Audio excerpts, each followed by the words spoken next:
Welcome everybody to the Brothers Wisp. This is going to be cast number 15, probably the first one in, I don't know, probably like 3 months or better. I guess everybody's kind of had a lot of stuff going on, yeah, to say the least. So this is probably going to be one of the longer ones, which is not to say that any of our other ones are short, because they're never short. March 18th. Yeah, and we haven't had Andrew on here in forever, and I haven't talked to Andrew in forever. And so to me, this is just like a huge occasion, the fact that I actually get to see him for a second. I've been busy throwing myself off cliffs and things. So I'm excited about that. So again, the brilliant Australian Andrew Cox up there in the left-hand corner, nice enough to donate his lunch break to talk to everybody. And then we've got Justin Wilson. He's an institution. He's always here. And then we've got Mike Hammett, who's our special guest for today. And I'm sure he has plenty to say, plenty to talk about, because you can't shut him up no matter what you want. So let's, I guess, what's probably the best thing to do is just to catch up with everybody really quick, because everybody's been doing so many, like, just different, interesting things. And so since Andrew's alphabetically correct, and he's already on my left. He's on the port side there. We'll go ahead and start with him. So, Andrew, what have you been up to other than trying to snap your arm in half, which was an interesting. Well, yeah, that was it. I think my last cast would have been probably January or possibly even before that. But we were doing a lot of integration work with a new company that we bought. Getting all their networks combined with ours and finding where private network space crossed over and renumbering everything. I'm sure some people here have gone through that when you merge with another network. Then in February I was playing sports with a couple of friends and playing dodgeball and ended up breaking my arm throwing a ball. Yeah, not getting hit, not falling down, but throwing the ball. No one else involved. This is what happens when a small rubber sphere breaks the sound barrier. It ripples through and breaks your arm.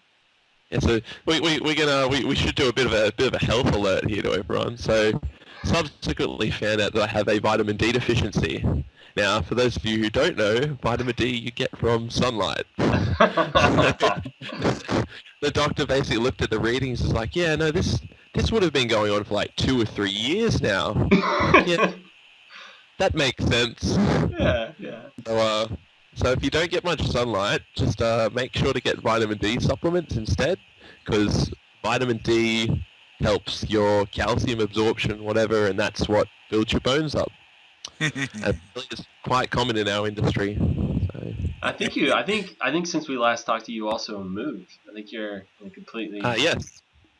Yeah. So I've moved from. I was living in Adelaide, and I've moved to Brisbane, which is on the east coast of Australia, up in the sunny area.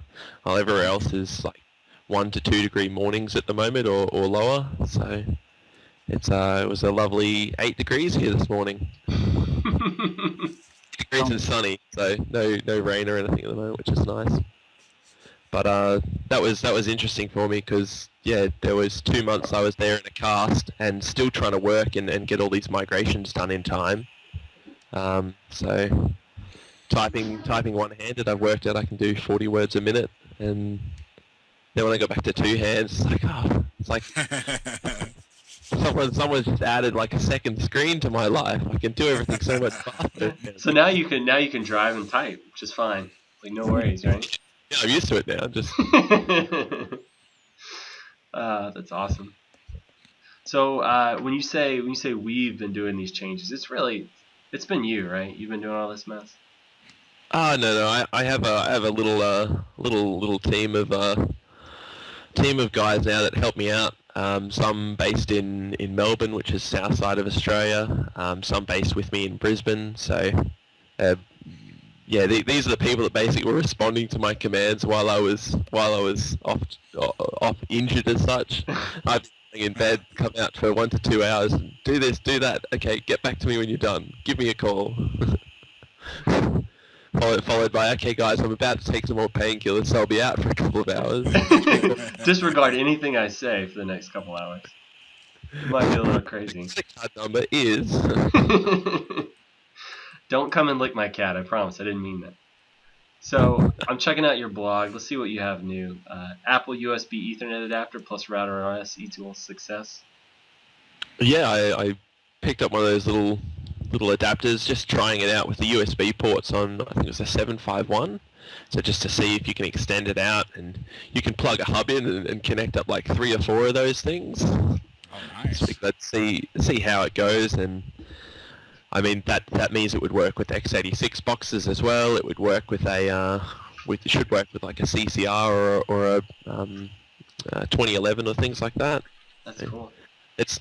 I can't think of a specific use where someone would require an extra, like just a single port like that, but I guess it's good to know that it works in case you do lose the port for any reason. You say that, but I keep a thumb drive in my laptop bag that's got router OS on it, and then I have a Linksys USB NIC, very similar to that, so that if I ever get in a pinch, I just put that in there and stick it in my laptop and boot up, and I've got 2 ports.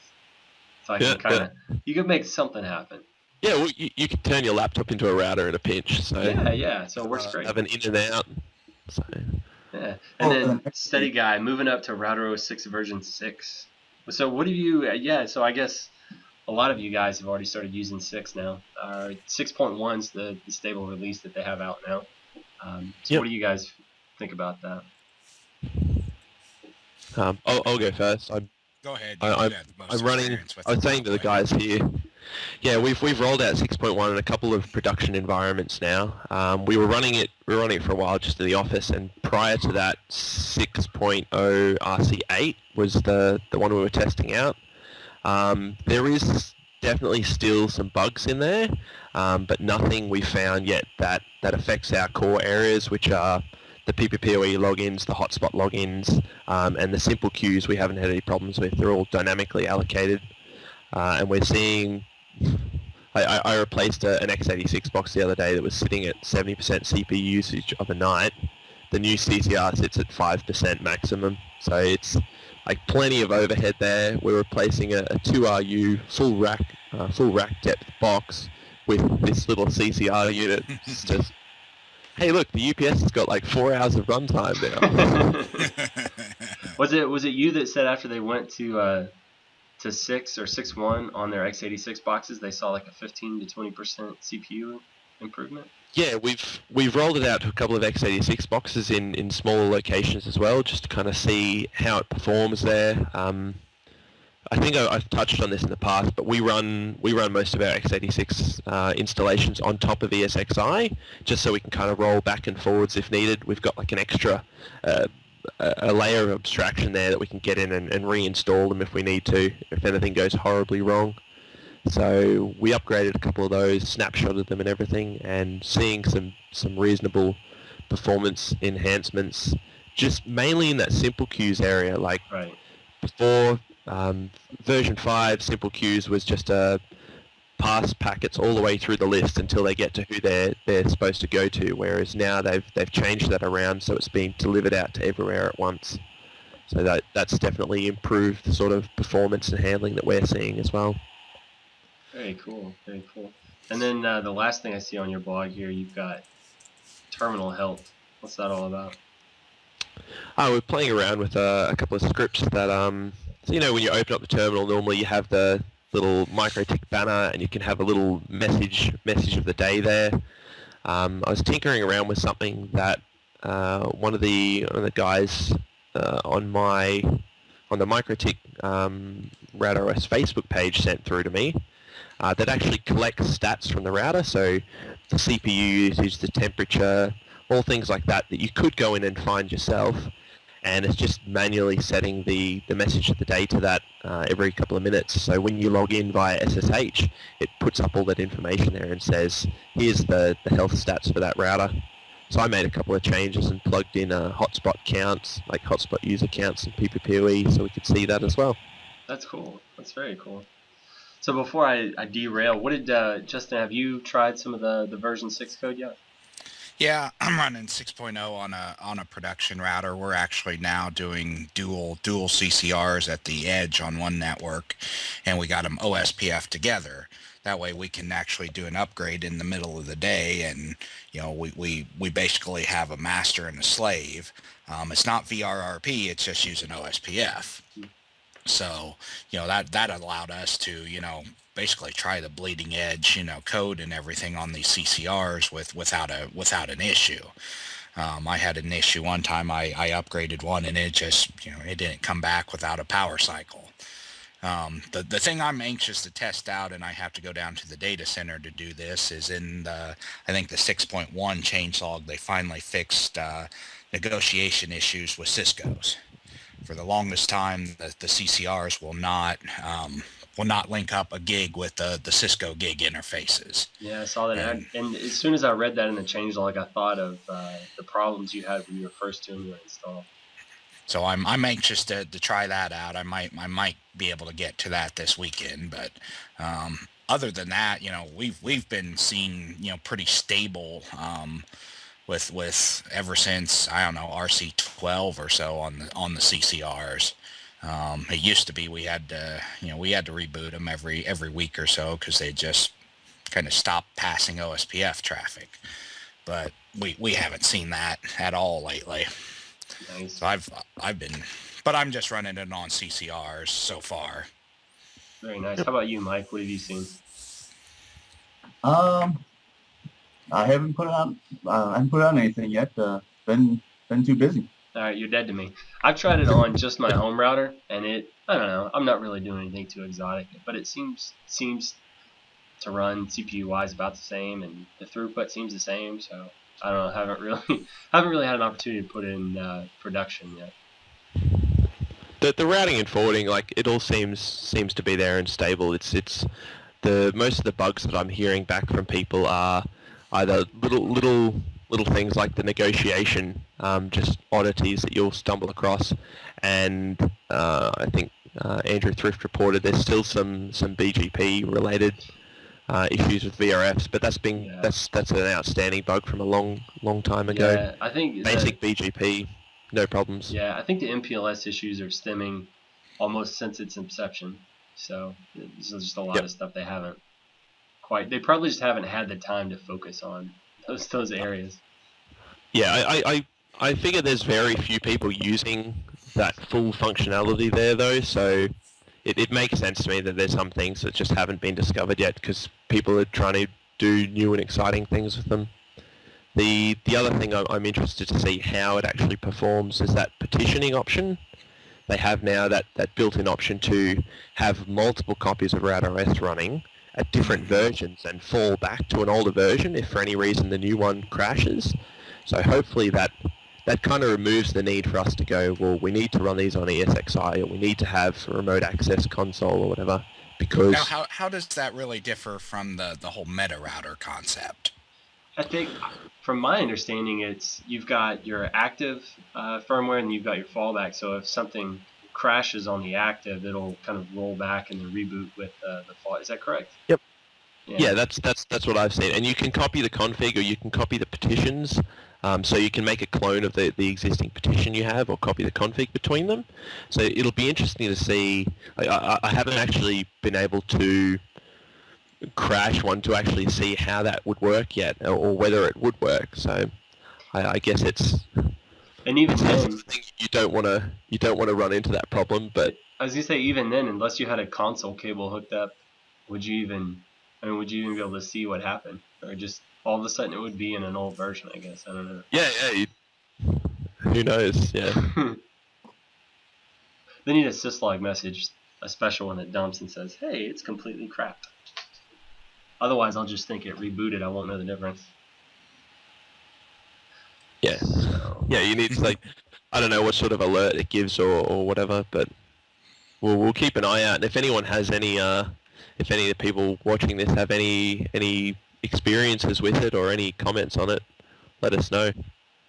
Be good to see who's played further with it. Oh yeah, I mean, it's so new. I would definitely want to hear. I want to hear some of the more exotic bugs people have run into. The stuff that hasn't Yeah, made it to the changelog yet. I kind of troll the forums a little, looking for, okay, what's the weirdest bug of the day? Awesome. Yeah. So let's see. What else has happened since then? Since the last time we talked, you guys, Justin and Mike, you guys went to ISPAmerica, right? Which is the Yes, we did. that's the. I guess they're doing that just once a year. So you've got WISPApalooza, which is the big WISPA meeting in Vegas, and that's going to happen in October. And then they're doing a smaller one now called ISPAmerica, and that one kind of travels around, correct? Right. Yeah. Last year it was just ISPAmerica. I think it was in Orlando. And they've had some smaller ones before that, I think. But that's kind of how the cycle goes now. Yeah, they try to do a spring and a fall show. The fall show's the big show. So, I think they're gonna have it where the Vegas show it's anchored in Vegas, and then the other one's gonna, and the spring show's gonna kind of travel around a little. That way they can get, diverse people there. How many people were there at the one? It was basically in Cincinnati. It's right across the river in Danville, Kentucky. There's quite a bit of people there. Yeah. They're trying to encourage people that wouldn't otherwise make it out to the main one. Which I think it's kind of the same thing Mikrotik's been doing, because they pick kind of a different state, a different city every year. They move it all over the country, which I wish WISPA would do that with their big one too. Vegas is Vegas is Vegas, I guess. But I want to go to some new and interesting places.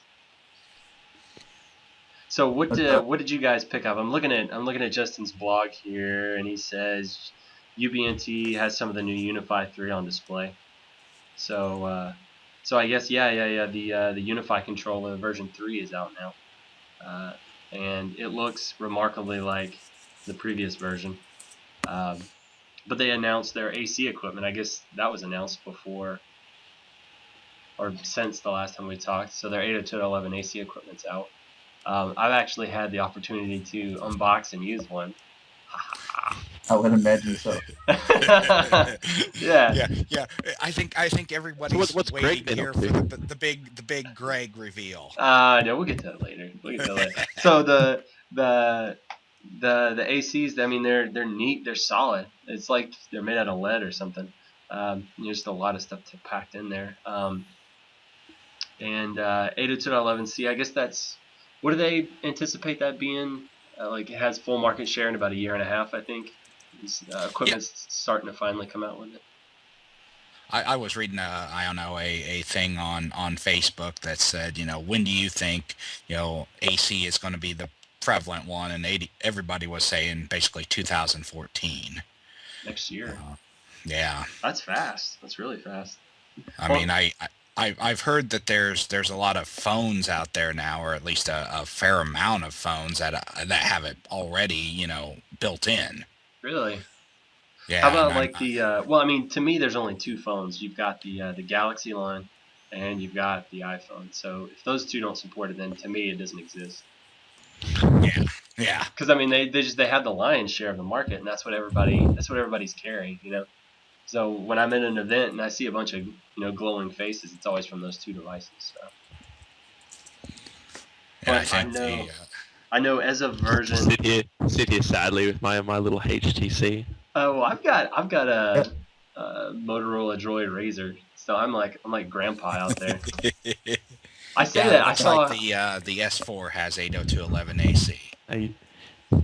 Okay, because I know was it not until the iPhone 5 and the Galaxy S3 did kind of a major phone really have even 5 gigahertz support. Those were the first two, and those dropped a year ago, something like that. Yeah.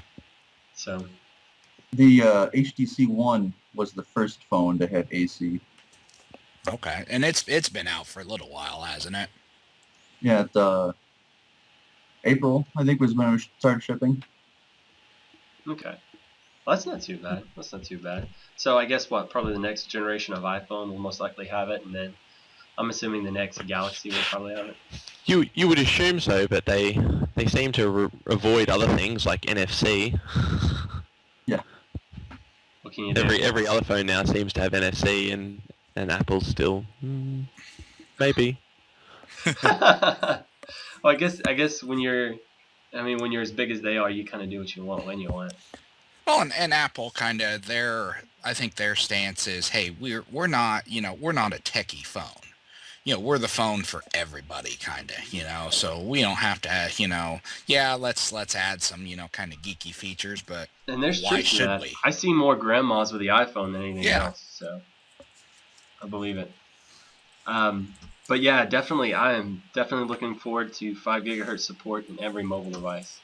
I'm done. I'm done with the 2.4 stuff.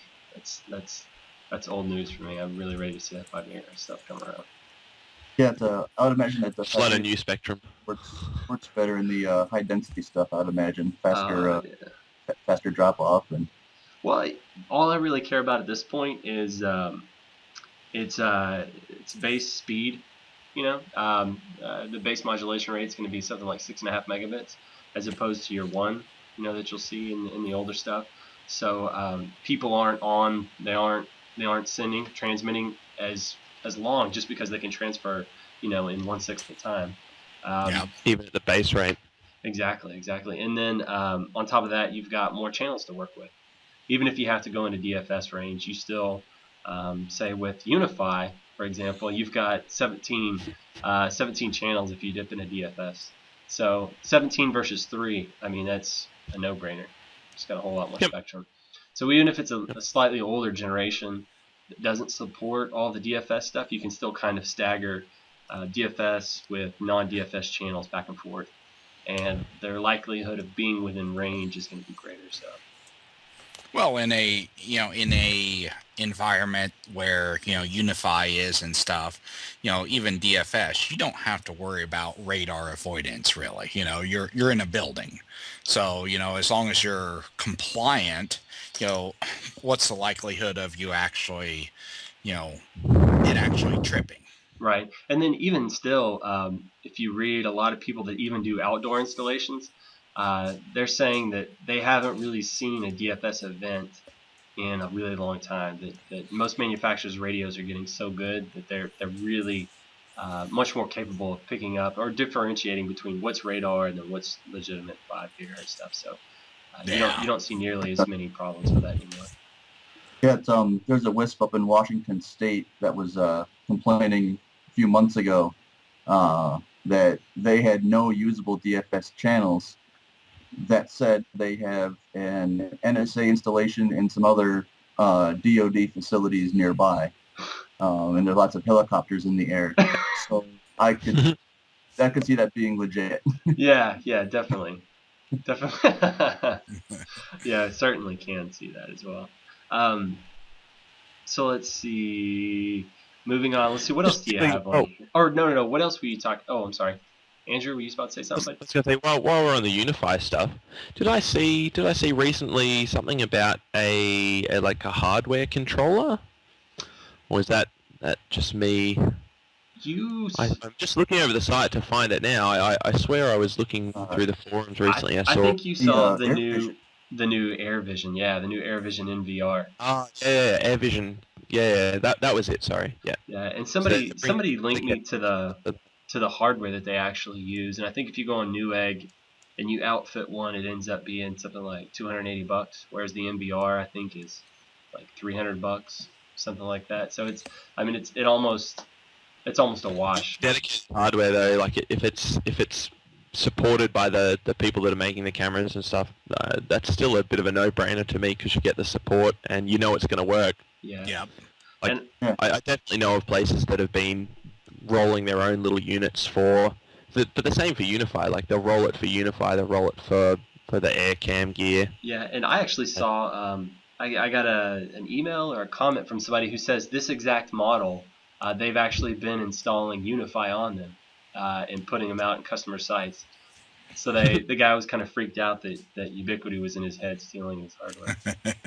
Yeah, so it's great. So I can definitely see, and I would love to see Unifi running on one of these units. I'm willing to bet you could install it because it's so lightweight. If you've got 20 access points, it's doing almost nothing anyway. So you might as well throw it on this hardware. They say that the new NVR. I can't remember the specs right off the top of my head. Let me pop back and look at it. But it's I think you can do up to 50 cameras is what they say. And with the new version 2 of the let's see, it's up to 50 cameras, 400 hours at 720p, 1200 hours at 480p. It's got a 500 gig hard drive in the little guy. You know, it does most of the standard stuff. Camera-based motion detection, which is nice. Yes, that's. We've been rolling them out. Yeah, the user chucking them on towers and places where people have access. Like, as a WISP or a even doing the sort of residential stuff that we do, they've become our go-to for throwing cameras out in places just to see what's going on. So. Oh yeah. Why is this port just gone down to this customer? Oh look, there's a technician in there fiddling around with things. Who let him in? And I know beyond Unifi, they have what is it? Just a raw stream that comes out of those guys, and as long as the DVR you use supports it, you can actually grab that. So they're not necessarily opening up an API for these cameras or anything like that, but as long as you're capable of grabbing that raw. So I've already talked to one vendor, something like Excite or XByte, something like that. Anyway, they didn't actually have them listed on their support, but I worked with them a little bit, and they're like, yeah, we can take that raw stream and grab them in. So it seems like most of your DVR manufacturers, as long as it's not like not like a Bosch DVR, because they're only going to work with Bosch cameras, but you know, just the regular integrated DVRs should be able to pull these in, which I think is cool. Yeah, I know several people using, and I never can get the name. It's like Blue River or something like that. It's a DVR software, and they've been using that because they haven't been happy with the the NVR so far. And I know several people who are using that. It's like a $60 program. Some DVR manufacturers OEM it even, and it's it's a nice package. It's nice. Well, I know the new version of AirVision's got, let's see, what else does it have? User level security, so you can have different user accounts that have, I guess, different cameras associated with them, which I think is really nice. That's really nice, yeah. Because I know we do multi-tenant areas, and at the place I used to work for, we did multi-tenant areas where, if they only occupy these couple of offices, you don't want them to be able to see everybody else's cameras, Especially, we did one for an art gallery, and we had to dedicate it just to the art gallery because we couldn't let people, look at the $10 million storage area all the time, when they just have one little office over here.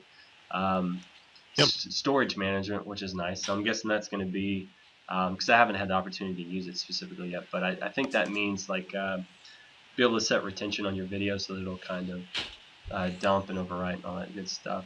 Mobile device support, which is nice too, because I know I'm going to be doing some installs for schools pretty soon. Mm-hmm. So I know it's going to be brilliant for, say it's 7 o'clock in the winter and it's already dark. The teachers that are about to leave, just women who leave by themselves, they can actually just pull up their phone and check really quick and see, is my parking spot cool? Can I just walk out there? So I think just kind of peace of mind, it'll be nice for that. Good stuff. Yeah, so those are going to be cool. Yeah, we're seeing several small business and home ISP users. They're buying the internet for these locations just for cameras. They have a remote facility, or they have a farmer has a grain leg, or somebody has something, and they're not actually using the internet there. They're just using it for the cameras, and they want to be able to access those cameras remotely. It's brilliant. It's brilliant for that. So I think, especially with that little solid state NVR, the only thing that's moving is the hard drive. I think that's going to be great to just toss out in any site because they're so small. Just set it, forget it. I'm looking forward to using them. I know that. Because that's kind of, I guess when you think about it in the grand scheme, that's the only thing you can't put in the cloud, because it's just the storage requirements are too high. You can't just stream all that stuff off. you'd have to have fiber connections everywhere to even halfway keep up. You might as well be providing, HD video to all your clients. Yeah, it's ridiculous. Yeah. So let's see. Justin, I'm looking at your blog, and also you recently played with some of the Bitlomat hardware that just came out. Yeah, I need to finish up some of my posts, but I've been playing with the Bitlomat stuff since a little bit after the wireless without limits cruise. Back in March, I got a couple test units, and I've had those up. It's just under a mile shot from a tower to a little house. So I've been I have the Bitlomat, and I have a Ubiquiti right underneath it. So I've been kind of comparing, side by side, and trying to get some baseline stuff going. I mean, so far I've been impressed. It's always nice to be, the second guy around, I think, because they've said, okay, what's missing, and they can easily, kind of add some stuff in there, which makes it a pretty cool product. Yeah. I know just from the form factor of the case, it looks very Ubiquiti-esque. Yeah, and even the PoE is the same, from the same vendor. I'm sure there's, ultimately not that many, PoE vendors out there anyway. Power of Ethernet. Yep. And, there's some things I can nitpick about it and stuff, and but it's, that's true of anything. But yeah, I mean, it's and I think competition is a good thing. Yeah, for sure. It's gonna drive, the products to be better and be, a little less inexpensive, and things like that. Yeah, and to me, just looking at the menus and stuff like that, if you're familiar with Ubiquiti, you're familiar with this. I mean, it's just the menu layout is almost the same. The hardware form factor is almost the same. One thing that did seem different was their kind of wizard setup, right? Yeah, they have some wizard setups to, set up your, basically your 4 modes, and that's pretty neat, because it there's not much error checking going on, but it actually kind of guides you through what to set up. And I haven't seen that in hardly any other CPE, and I think from a support standpoint, you have not only the ISPs out there, but you have the people who the IT consulting firms that just want to do a point-to-point shot across a road or something. They don't know this stuff. So when they buy something, they don't want to have to hire yet another consultant to help them set up the wireless stuff. Mm-hmm. So having these little wizards like that, I think is going to be if that's something that they push, okay, I can buy this, and my IT guy can do it. I think it's brilliant for 2 standpoints. One is if you're just trying to do a small shot, you'd be able to do it easy. Not to say it's difficult with Ubiquiti stuff, or Mikrotik's more complicated, but still it's not that bad. But it's also good for consultants. That way, when this thing gets way too big for them too quick, then they can call us in and shell out some coin, and we can fix it for them. So that'd be great. Yeah. That'd be great. Oh, man. So overall, you think it's a promising looking product? Something it's going to be something? Oh, yeah. Yeah, I mean, it's, it's like any other, newer product. There's still, there's still features to add and things like that. But I think they've gone through, and they've, from what I heard, they already had a pretty base product to begin with. So it's not like they're, from the ground up kind of thing. So I think that gave them a little bit of jump start. It'll be interesting to see how, a loaded up, AP handles 50, 60 plus clients. That's always the okay. Yeah, we can do tests on a couple people, but how does it scale? And Right. that's the same with any. That's always the number one question with any Cambium, Ubiquiti, you name it. How well does it scale? Gotcha. That's cool, man. And I like the fact Secondly- that the CPE itself is a 16 degrees, instead of 30 or whatever, so it makes for a tighter, less noisy install. Very nice. What were you gonna say, Andrew? But the pricings, I was going to say the other thing is the pricing. If they can get the pricing down to a comparable price to the other vendors that are doing similar things, or if it can't be the same sort of pricing, as long as they have those additional features and things that make it stand out. So, Yeah, I know. Yeah, I think we. Go ahead. You go. So I was going to say, I think we all know, like the Mikrotiks and Ubiquitis of the world now are churning out unit after unit, and they do so at such a cheap rate compared to all the big players. But the feature sets that we've come to know and love are there. So when someone else comes in the market at the moment, it's kind of a case of what can you offer that these can't, and can you do it at a price point that is comparable? I know for me, kind of I guess the overall outlook I have on the market is if you're a new product coming to market, you have to do something radically different. Because right now, I mean, they do have TDMA, but the kind of the good and bad thing about, the good thing about TDMA is that it gives you more utilization out of your hardware. It can help with interference, all that good stuff. But it also locks you into a specific vendor because they're all proprietary. So if I've got 1,000 pieces of Ubiquiti or 1,000 pieces of Mikrotik, having to bring in Bitlomat, it's not going to interact with my current environment. So you almost have to get these guys when they're first starting up, or have something that's so radically different that it makes sense to go ahead and move to a new product. So I guess from that perspective, you gotta really be hungry. You gotta have a really good product or just something really outstanding. So it seems like right now they've matched everybody else. I'm just waiting to see what's that piece that's going to be, a game changer for them. What are they going to really whip out that's just so radically different? True. It's, I believe that one of their things that they had lined up before they got a lot of WISP feedback, which kind of put some other things ahead of it, but was beamforming. They're going to get beamforming going for them. Are they? But other people came forward and said, we want DFS, we want 2.4, get that going for us first. So I think they're going to work on those angles and then circle back to the beamforming concept. Very nice.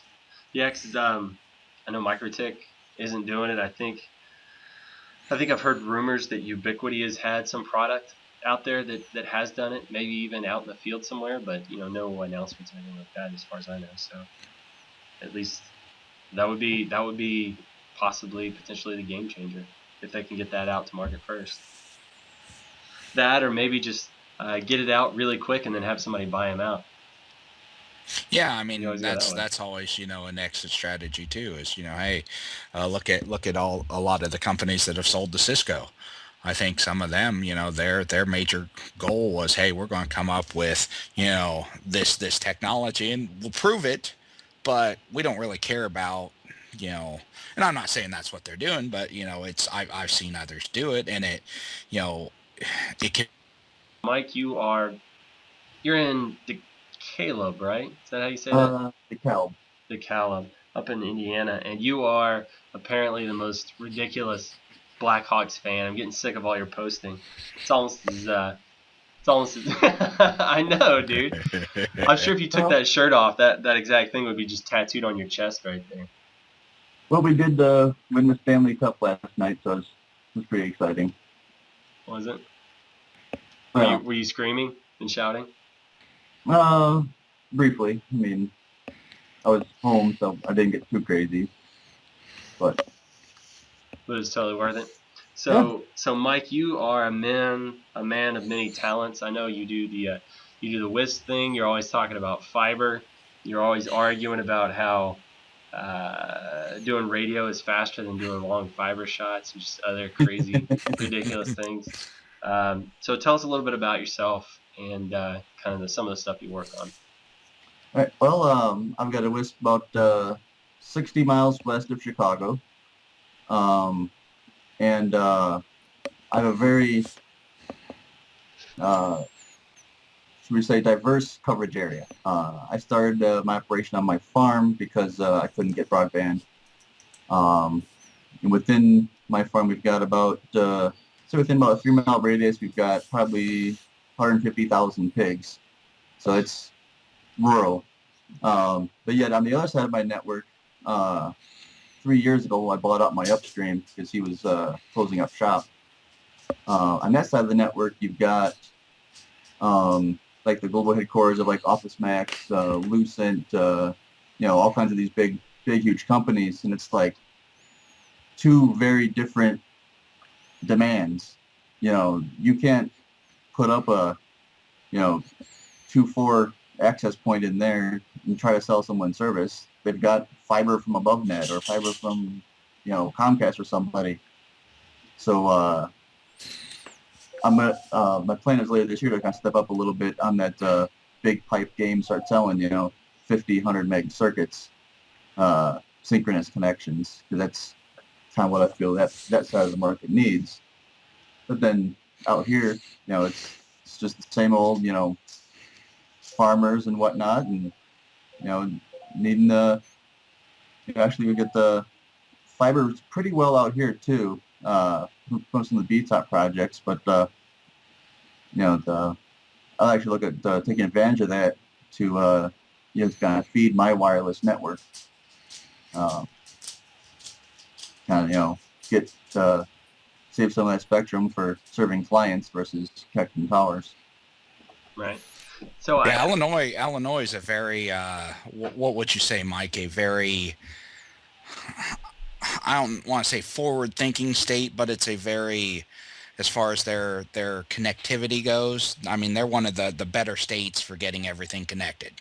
Yeah, and I think it's, like we have a better population densities than some areas, but then we've got Chicago up in the corner, so that kind of bleeds out a little bit.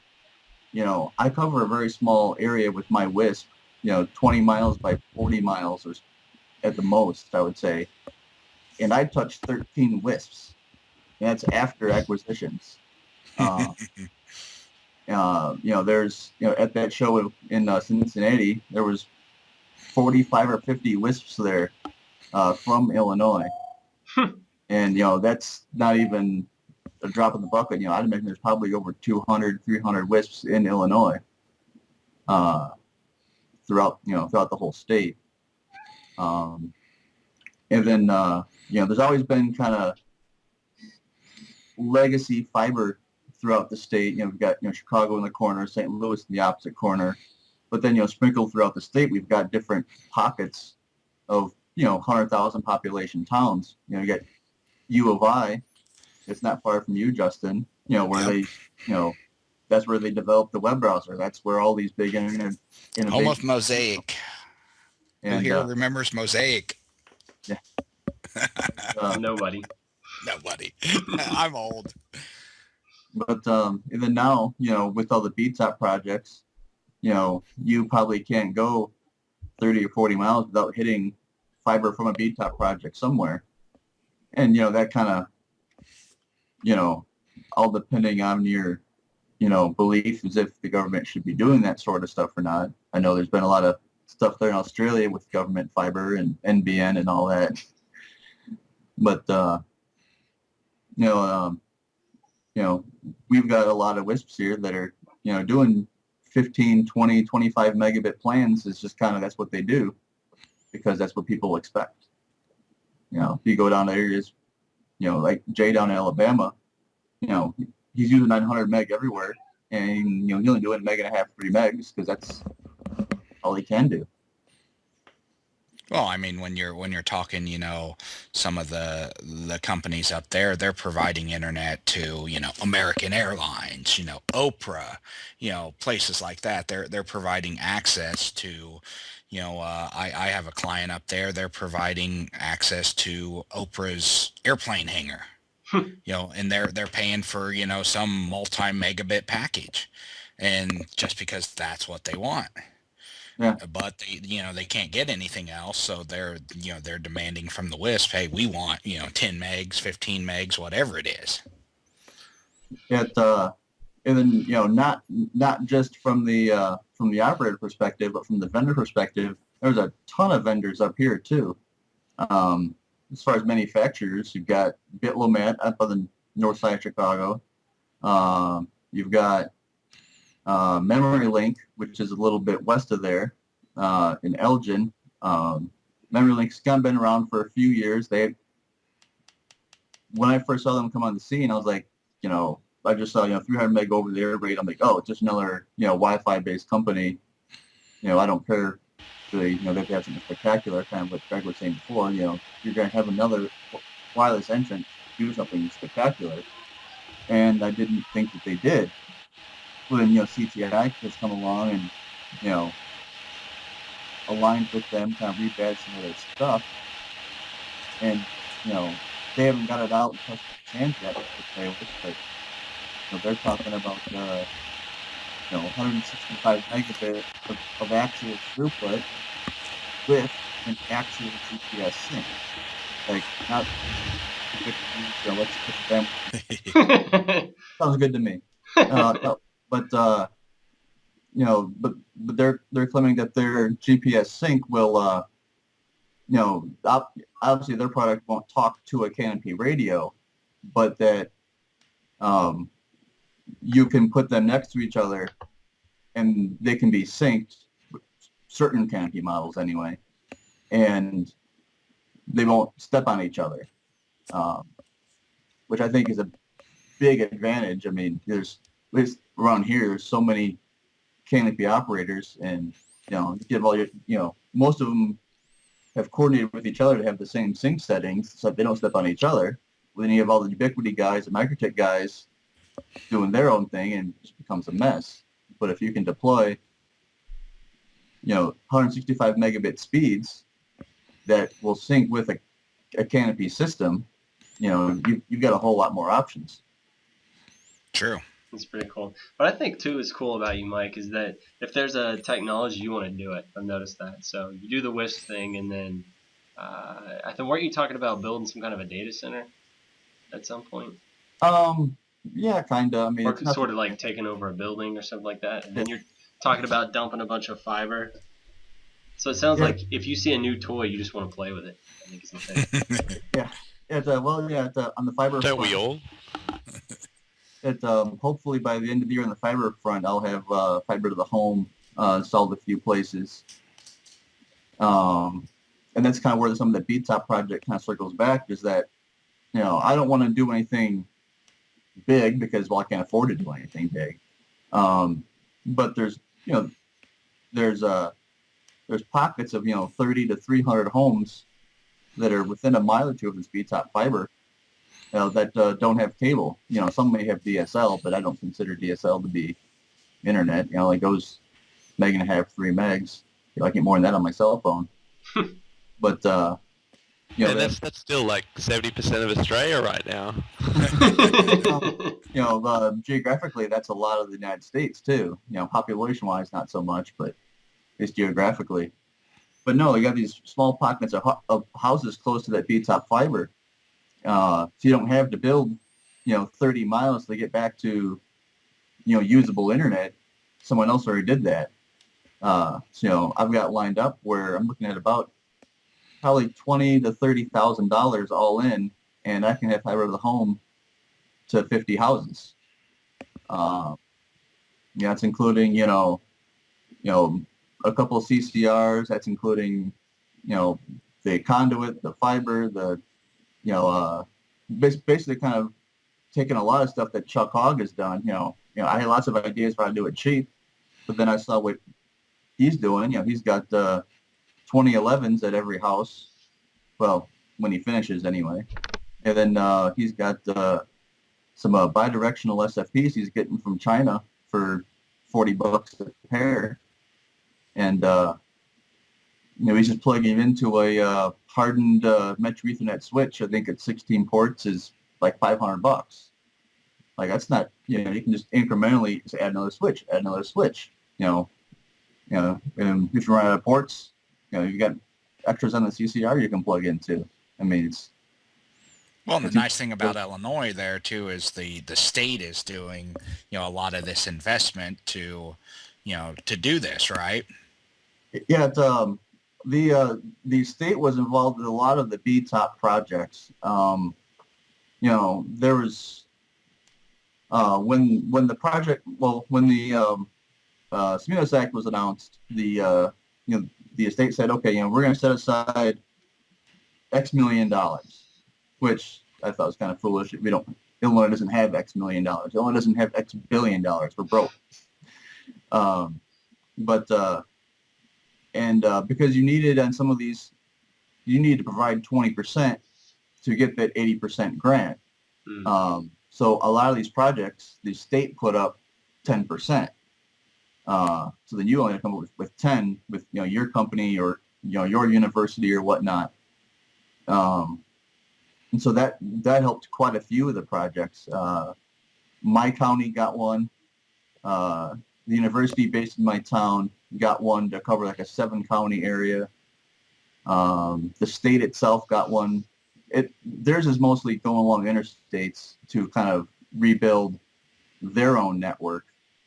But there's been several projects built out there with partial state funds. And then, when there was money left in the pool at the end, they said, what can we do with this? It's been, earmarked for broadband, so we can't, pay back our pensions or pay our bills. So what they did is they started up what they call the Gigabit Challenge. I think they had $6 million available for people to apply to. And they didn't really give a lot of specifics, but when we referred with the Gigabit Challenge that you need to provide gigabit service, and it was to like 1,000 homes. And so they haven't doled out all that money yet, but they've given out grants to 3 towns to put out gigabit internet services. Now I think most of them so far have just been either low key or doing kind of a fiber to a neighborhood wireless, kind of a fiber WISP hybrid deal. There's they're claiming 32,000 people served. I'm like, there's only 6 million available. You can't serve 32,000 people with $6 million worth of fiber. They've they keep finding ways to spend our money. Of course they will. So I think, was it the first time I met you in person, Mike? You had 2 phones, one in each hand, one for each other. I have a feeling I'm going to dig up that picture and we'll make some quick memes out of it. It'll be brilliant. Yeah, down in Vegas, I had 2 phones, and last year we were in New Orleans. I had 2 phones. I think we got a couple. I posed for some pictures there with my 2 phones, but. And so now you're carrying 3. You've upgraded. No. I used to have 3 about 3 years ago. I had 3 for about 6 weeks, because I still wanted the Nextel walkie-talkie, but then having 3 phones was just a pain. So don't they make an app for that? Yeah.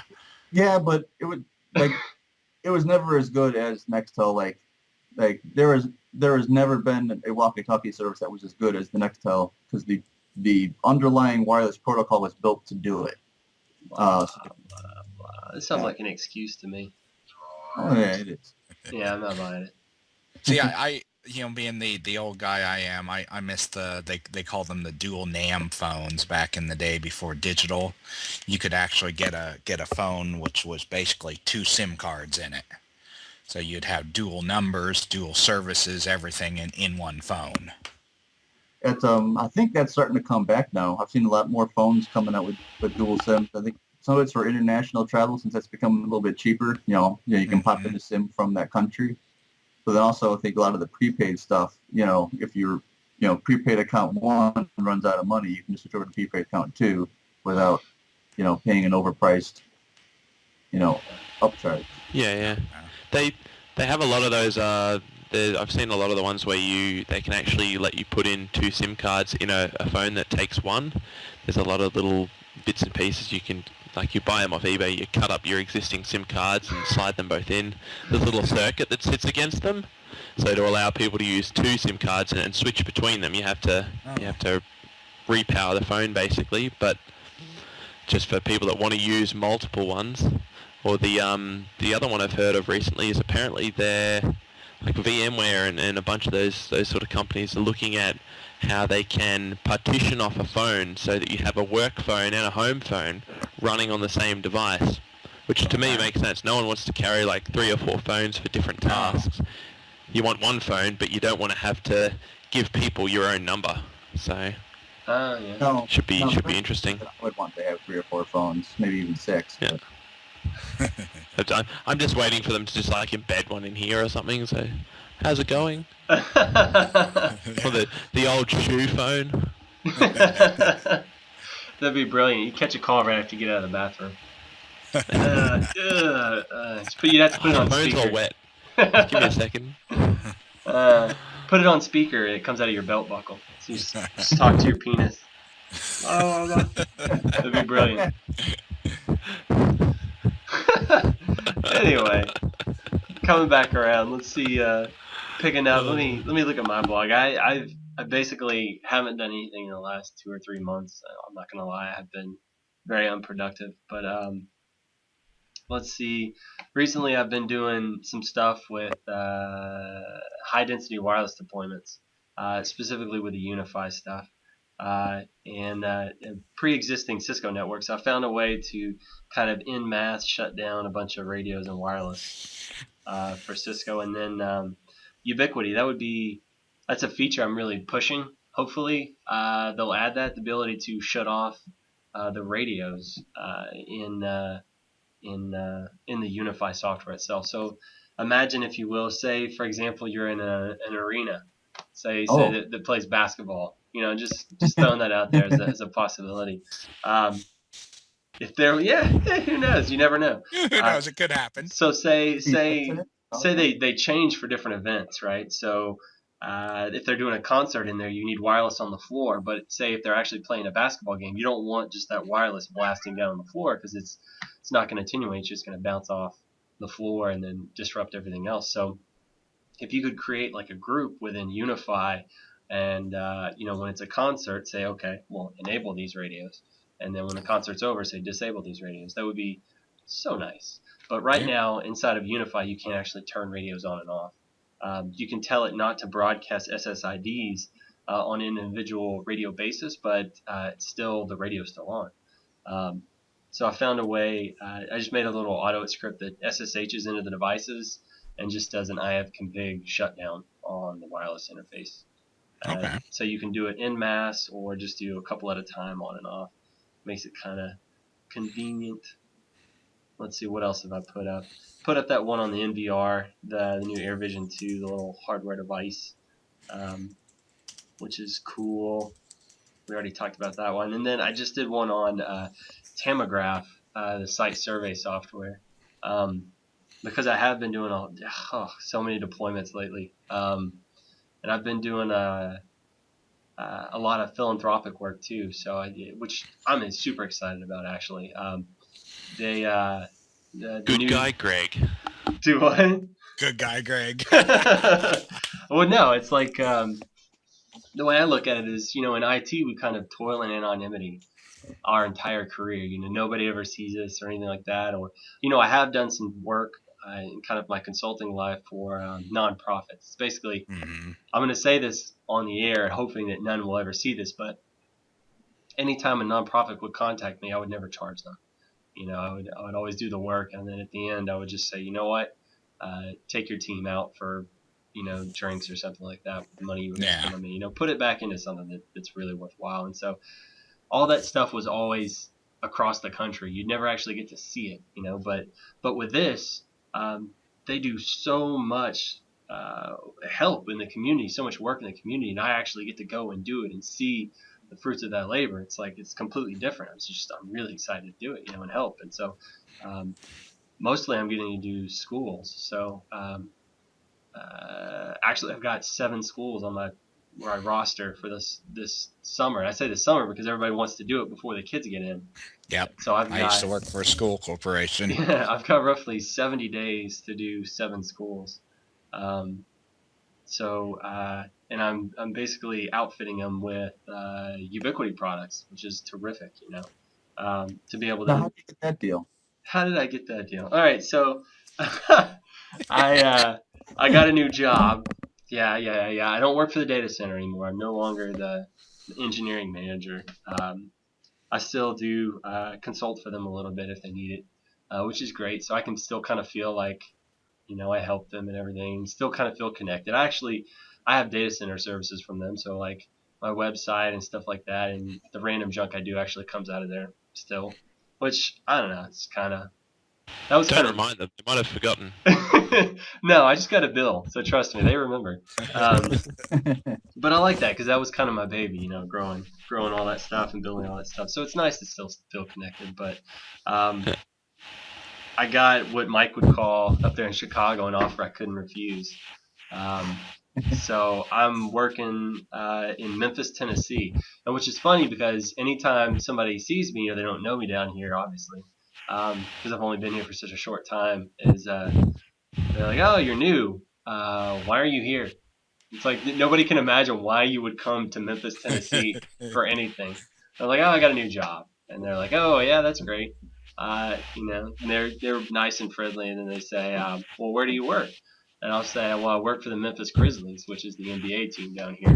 And their eyes get big, and then suddenly they're your best friend. And so I've never had so many friends so fast. So to say I'm a bit guarded is kind of an understatement. I try not to broadcast that actually until I get to know somebody. But the community here, I mean, it's actually, don't read Wikipedia. Wikipedia is just, it'll scare you, but the environment down here is really great. Tons of great people. I mean, just amazing people down here, especially at the Grizzlies. I've never worked with so many great people. Like I was telling somebody that if they were any nicer, I'd have to call them mom, because they're always willing to help you with anything, and just do you need anything? Can I do anything for you? And I'm not accustomed to it, so it's really great working with those guys. But as I'm sure some of those people out there know, the Memphis Grizzlies, the principal owner is Robert Pera, who owns Ubiquiti. So I'm doing a lot of work with Ubiquiti equipment now, obviously, which is great, man, because not only do I get to work with the hardware, so I get the new stuff and I get to implement it, but I'm also getting to work with the engineers. And again, they're engineers, just like the people here, man. They're really great guys, really dedicated guys, and I mean, just it's been a great experience so far working with all of them. And I told myself I wanted to do at least one thing, which would be suggest an idea or kind of come up with a solution for something and have them actually integrate that into a product. And I've already made suggestions that I think have already made it into products. So that one thing's done. That's awesome. So I've only been here a couple of months now, but I guess I can go ahead and quit because I got that one thing out of it. So That's awesome. Like you getting to try out those new sort of things, and you so what you would say that you have a scope where you can just basically say these products, we want to use these in a new and exciting way and kind of test them out. Is that what you'd say the role is? Well, outside of day-to-day keeping everything running. Well, number one project that I'm working on is doing the wireless deployment inside of the arena. And it was something, I guess until you work on a project like that, it's hard to really understand all of the scope of it, all the things you run into. I mean, everybody knows about 2.4 only has 3 non-overlapping channels, and 5 gigahertz you've only got so much spectrum to work with, so that, in a normal ops environment, that's not such a big deal. It's not really that hard, but when you come into an arena, say a normal outdoor arena, those radio waves, they're going to go through the roof, right? Or they're going to hit the field and absorb in the field, and then the human body too. We're great big bags of meat and water, which attenuates the signal really well. But as soon as you put a lid on that arena and you swap it out for a hard floor, then it becomes a big echo chamber, and it works just like, the radio bounces around just like sound well. So it gets really hairy. I guess if you want to get down to it, when that place is empty, I can put an access point right dead center of the court with an omnidirectional antenna, and I can go anywhere in that arena and I can pass traffic on that access point. So that gives you an idea of how well the signal travels in there. So once you put human bodies in there, it helps, right? It absorbs the signal, but still, any radio you put that's visible, you have line of sight to every single person in there. So that means, say, once you crunch the numbers, you're going to end up with something like 75 to 100 access points. That's going to happen, right? So if you think 33 times you're going to have to do channel reuse in 2.4. So a good chunk of that arena is going to be on the same frequency with you. So even if you can orient, if you can tighten those cell sizes down, so say you get some really narrow panel antennas, say 30 degrees, and you're shooting down, everybody else can still see you. So you may not be interfering with the other APs around you, but all of those clients on the same channel that are interacting with other access points are still, it just gets so hairy in there. So it's like you have to try and come up with interesting ways to mitigate that. And so you have to do as much research as you can, but since there's only a handful of stadiums really out there, there's not a whole lot of educational materials out there. So you have to try and read absolutely everything you can, get rid of all the marketing hype, throw that in the trash, and try and see what everybody's really doing. Find out what's actually going on. And so it's so cumbersome. Do you do a lot of control in other spectrums as well? Like, is there? I presume there would be some restrictions on what sort of transmitting devices people can bring into those sort of events. It's like maybe the media guys more than just the crowds themselves. But well, most of the media guys actually stay in a media room, so they don't even go out in the arena. You learn a lot of weird, interesting facts when you start working in these places. So most of the media actually is never even in there. There's kind of a media area, and most of those guys have laptops. That's basically what they're going to operate off of, and so they're going to get good reception.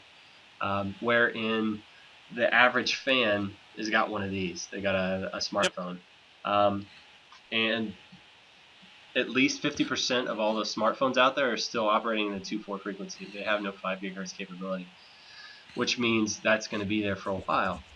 It also has to do with your demographic too. It's crazy. All these things change. So early in the season, the tickets are cheaper, right? So you're going to have usually kind of a less affluent crowd. So they may not have the newest generation of phone that supports 5 gigahertz. So you're going to have a lot more 2.4 early in the season. And then with the Tigers games, because not only do they do the Memphis Grizzlies in there, but the local college team actually plays in that arena too. So that's a completely different demographic there too. That's a lot of older folks actually that come to the games. So they're older phones for the majority of the people there. So as the season progresses, and that ticket price gets a little bit higher, you see the more affluent people come in with the newer phones, and so that phone demographic changes over to the 5 gigahertz stuff. It's crazy. It's crazy. And then different seating sections will actually have kind of a different demographic of phone, I've noticed too. So it's wacky. And then most of the people are actually iPhones. The majority of everything I see is iPhone out there.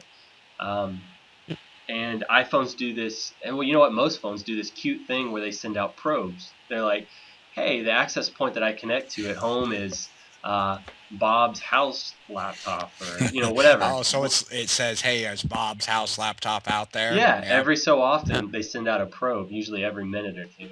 They send out a Beaconing probe. Yeah. So they're Yep. probing. They're saying, hey, are you out there? Are you out there? So even if they don't connect to your access point, you've got 5,000 phones that they're constantly probing. So they're sending stuff out in your spectrum that everything has to listen to. It's I know interesting you mentioned that. That was a big deal at the last Super Bowl. Mm-hmm. That specific issue you mentioned with the beaconing, I was recently speaking to one of the Australian companies that does that sort of high density wireless deployments as well, called Xeris Wireless. Yeah. They're in the US as well. I was speaking to the US guys. They have one of the modes they can put one of their APs into is what they call this honeypot mode. Yep. That basically goes out and looks for those beacons and it's like, hey, that Bob's Home wireless network, I've got that over here, and it encourages the phone to connect up, Mm-hmm. and then just terminates that to nowhere. So the phones all now have that basic IP sense thing where they're like, can I get to the internet from this link? Can I get to the internet from this link? Yeah, and if you can't get to it over the wireless, they'll normally they'll prompt you and say you need to log in, or they just won't use the wireless to continue, even though they'll stay connected.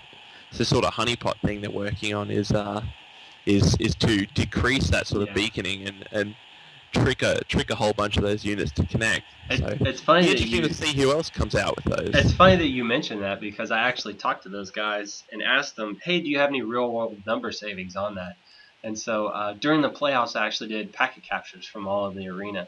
And so I took my packet captures, and in Wireshark, I made a filter that showed me just those probes.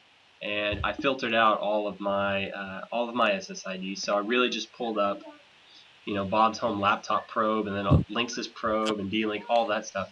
And it really only accounted for somewhere between, depending on what capture I did, 1.5% to about 2.5% of all overall traffic. So it's really, they said it can save you somewhere between 20 and 40%. That's a bit of an exaggeration if you look at your overall spectrum. So, but it's an interesting idea.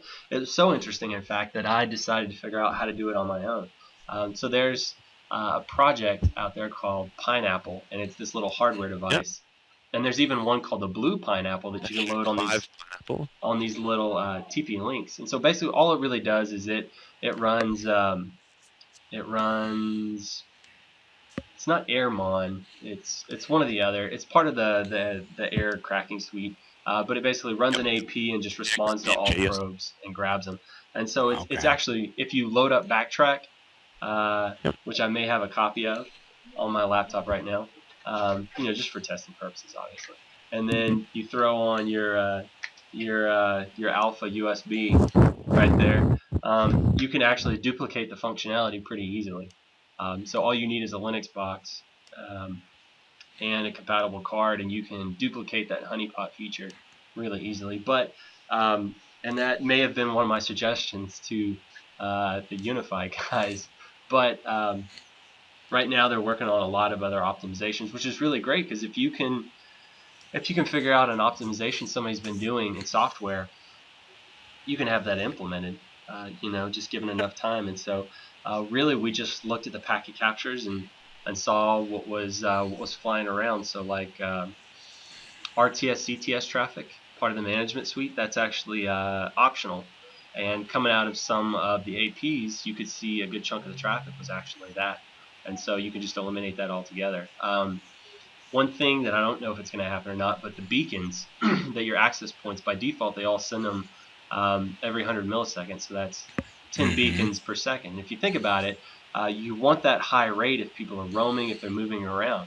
But think about it like this. If you go to an arena and some guy goes and sits down in his seat, he's not roaming. He's not going to roam. It doesn't matter. So you don't need that high rate of beacons. You could cut that in half. Or you could cut your beacons down to once every second, and it would save you 10% of that traffic, which is a huge portion of the traffic if you think about it. One every second, and stagger them through your APs. I mean, that seems like it would cover it as well. Because if you pull up your phone and you're looking for an open AP, if you do it one every second, it's going to take you at least 3 seconds to look in your list. So you're going to have all those guys propagate through. So if you think about it, it's a huge savings in spectrum, because anytime these guys are beaconing, everybody in that frequency range that hears it has to stop and listen and get ready to respond. So that's a huge saving. So it's really just trying to drill down into the protocols, how they function, and look for optimizations in any way you can. Because I'd be really interested to see some of those. If like I know obviously doing this stuff your work, if you're able to post some of those, do like a sort of breakdown of where the majority of the traffic is coming from, and because you already mentioned like that's 1 to 2% is the beacons, and then how much is the actual access points, and then how much is user data, user retransmits and things like that. It'd be very interesting to see what that looks like in such a dense environment. Yeah, and you know what? It also it completely changes depending on where you're at. So if I was in, say, the Pacers Stadium in Indiana, our arena is modeled after theirs. If we go there, since it's an entirely different demographic, and entirely different set of phones, the environment situation is going to be different. If I went to Miami, I'm willing to bet those people, the majority of those guys can afford the newest phone, right? If you look at the Memphis Grizzlies, this is one of the smaller markets, so they don't have as much money to spend, so you're going to have slightly older generation of phones. So it's going to be really different no matter where you go. But beyond that, once you do the packet captures, you pull it off the wire, or actually out of the air. Something interesting that I found was in these normal environments, you're getting so much interference, so many retransmits, that sometimes my packet captures, sometimes the traffic would be 60% of all the traffic was retransmits, which is pretty crazy. And sometimes in these captures, I would see as little as 5 to 10% of all overall traffic flowing through the air makes it to the wire. So 90% of all that RF floating around never actually makes it to the wire itself. So it's pretty interesting. Ah, okay. So that's crazy. It's really nuts, because when you get in these high density environments, you have so much RF and just management control floating around, because it's bouncing around, and so how do you start to control that? And so one of the things that I've seen a lot of people doing, and what I'm starting to try and do myself, is underfloor mounting of your antennas. So instead of putting everything above and shooting down, you actually put it underneath the precast concrete and shoot through them. So in those precasts, and I'm sure I'll do some kind of breakdown of this stuff at some point, but this is just what I'm testing now. The precast comes in these big sections, right, and the seats are on top, and so if you put the radio inside here, you're getting 15 to 20 dBs of attenuation when it tries to go through the next section. So if you think about it, 3 sections away with that much attenuation going sideways, your radio waves are going to dissipate so much that it's not going to interfere on the AP level. But then also, those people sitting above, their cell phone antennas only have enough power to penetrate so far through the concrete. So as you move sideways, you have to go through all those human bodies. Then you have to go kind of diagonally through the concrete, through another precast section to get to me. So it really starts to narrow that cell size down, makes it a lot quieter. Nice. But then again, 2.4 propagates pretty decently through there, but the 5.8, obviously, that smaller sine wave, the wavelength is not going to penetrate nearly as well. So you have to kind of stagger your 5.8. You have to put your 5.8 a little bit more densely in there than you do your 2.4. And then the environment changes. So when that place is empty, it's running hot. So no matter where I'm at, I can see everything. And then as soon as I start stacking bodies in there, they start absorbing the signal, and then I can really test. So you can kind of only really test during season, right? Yeah. But to get a good test. But they don't really want you to mess everything up during the season. So some sort of dynamic power control could be introduced there. And there are some vendors that utilize there's so many technologies. Let's see, there's Channel Fly, which is like Cisco, or is that Aruba's? Ruckus is the Channel Fly. Yeah, so they do channel selection. A lot of that at the moment. Automatic channel selection. So they'll even do non-standard channel selection. So sometimes they'll choose channel 2 or channel 4, or weird things like that, depending on the environment. And then yeah, auto power. Some guys do beam forming. Some people do beam steering, wherein or rather frequency steering, wherein if your phone is capable, say you've got a new iPhone that does 2, 4, and 5 gigahertz, if this AP sees a probe from both of those frequencies, or if it'll see it from one, it might wait just a second to see if it comes from the other frequency, and if it comes from the preferred frequency, it'll ignore that 2, 4 probe. Respond on the preferred. Yeah, which is really great. Pushing people away from that 2.4. And then some people are doing things like if the client signals under a certain threshold, say the client comes in at neg 81, then they'll let them sit there for a couple minutes, then they'll dump them once, and they'll drop that client, hoping that they'll reassociate with a better AP. But well, that's why I like using like the Mikrotiks for hotspots, because you write rules. Hey, if you can't meet this minimum signal level, you don't connect.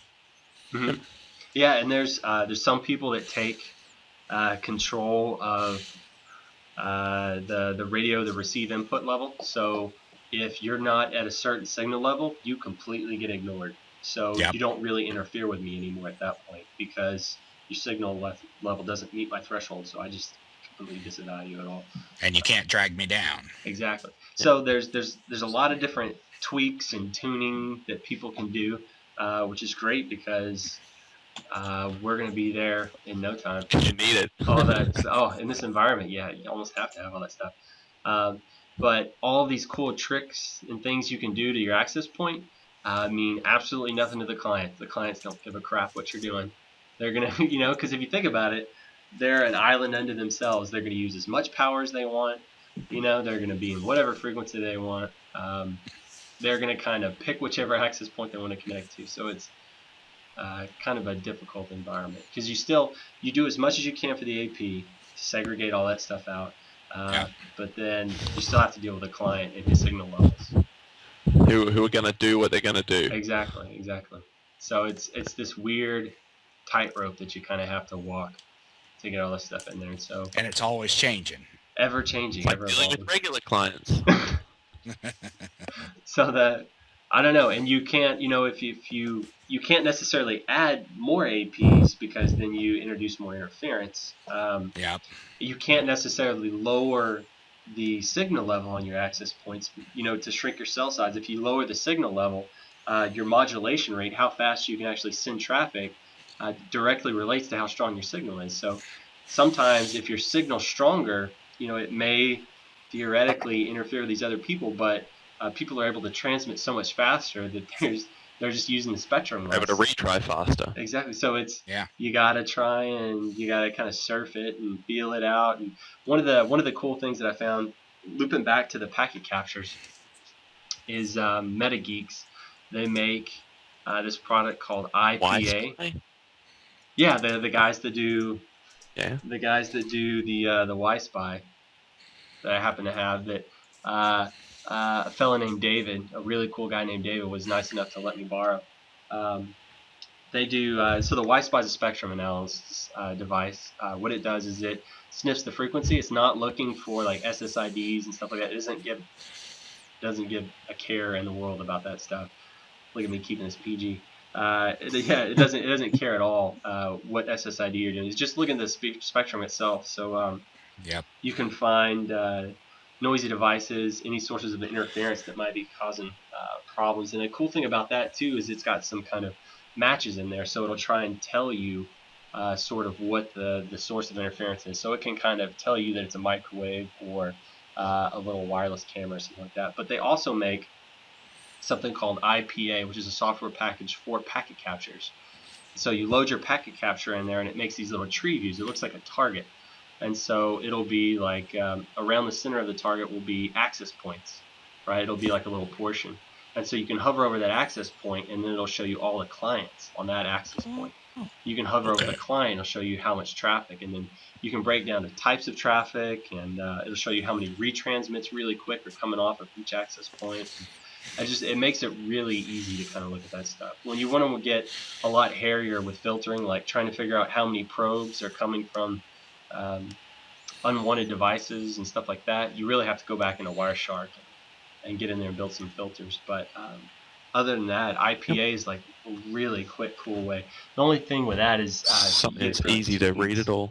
Oh yeah, you only get it for 2 weeks, and I can't remember how much it costs, but it's really interesting. $4.99 or something. I'm looking at the site now. $500 is kind of expensive for that, but it's really No, nice. I was going to say, if it saves you, like, you consider the cost of an access point versus something that's going to tell you if you're able to cut 2 access points out of your build, or when you're upgrading. I gotta, I'm just seems like a drop in the bucket. I'm stuck in this mindset of this place where I've never had any money for anything, so it's hard for me to break out of that. It's like you whip a dog for so long and he just starts shying away from everything. But yeah, it definitely, whenever you're working in an environment like this with as many things, you have to have a toolkit, and it's got to be good stuff. And so that IPA I think is a really awesome tool. Another one, looping all the way back to where this started, was the TamoGraph site survey.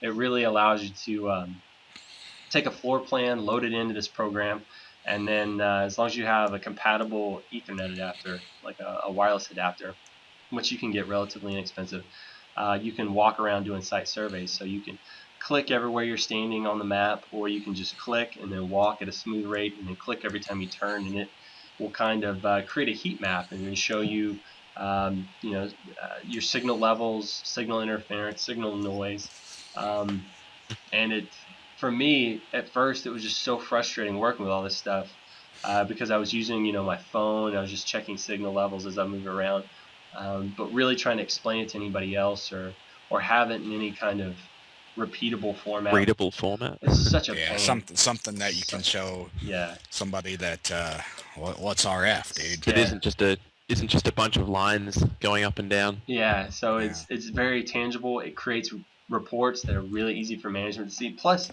since I'm doing so many of these schools and I'm outfitting them with wireless, I can take their floor plans, put the building material in what the walls are really fast. I mean, it's like super fast to do this. And then I could start placing access points, and it'll actually predictively tell me what the signal is going to look like in the environment. Which, nice. I mean, it is like, literally, I can load, because I did one school already, and I did the entire school, all 4 floors, in about 20 minutes on a predictive survey. And that's with manipulating, moving around, getting the signal levels the way I wanted.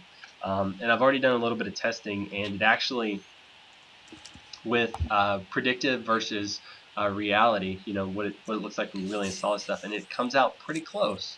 So, I mean, to me, a 10% margin of error is perfectly adequate. That's because it's wireless. So the environment is going to absolutely change anything. I can't account for all of the furniture that happens to be in the room, or human bodies and stuff like that. So how many? Yeah. So the predictive nature of it is just it's invaluable to be able to whip that out. And doing 7 schools, theoretically I can do all of them in a single day if I at least have a pretty good idea. Yeah. So I can spec how many access points I want, plus or minus 1 or 2, and then I can just not even think about it, move on, and do the rest of it. The rest of it's the hard part, figuring out where to place cameras, putting out quotes for labor, putting parts, materials, all that stuff together. That's the pain in the butt part, So I don't even have to think, using the TamoGraph stuff, I don't even have to think about the wireless. Going through and doing the surveys after the fact, super easy. But in like this huge environment, I can't imagine how in the world I would do any of this stuff without it. Cool. I have seen there is some other companies that make them, like Air Magnet. And Air Magnet comes in at about $4,000 to do the same stuff. And again, I cringe so hard when I hear that number. It just eats me alive.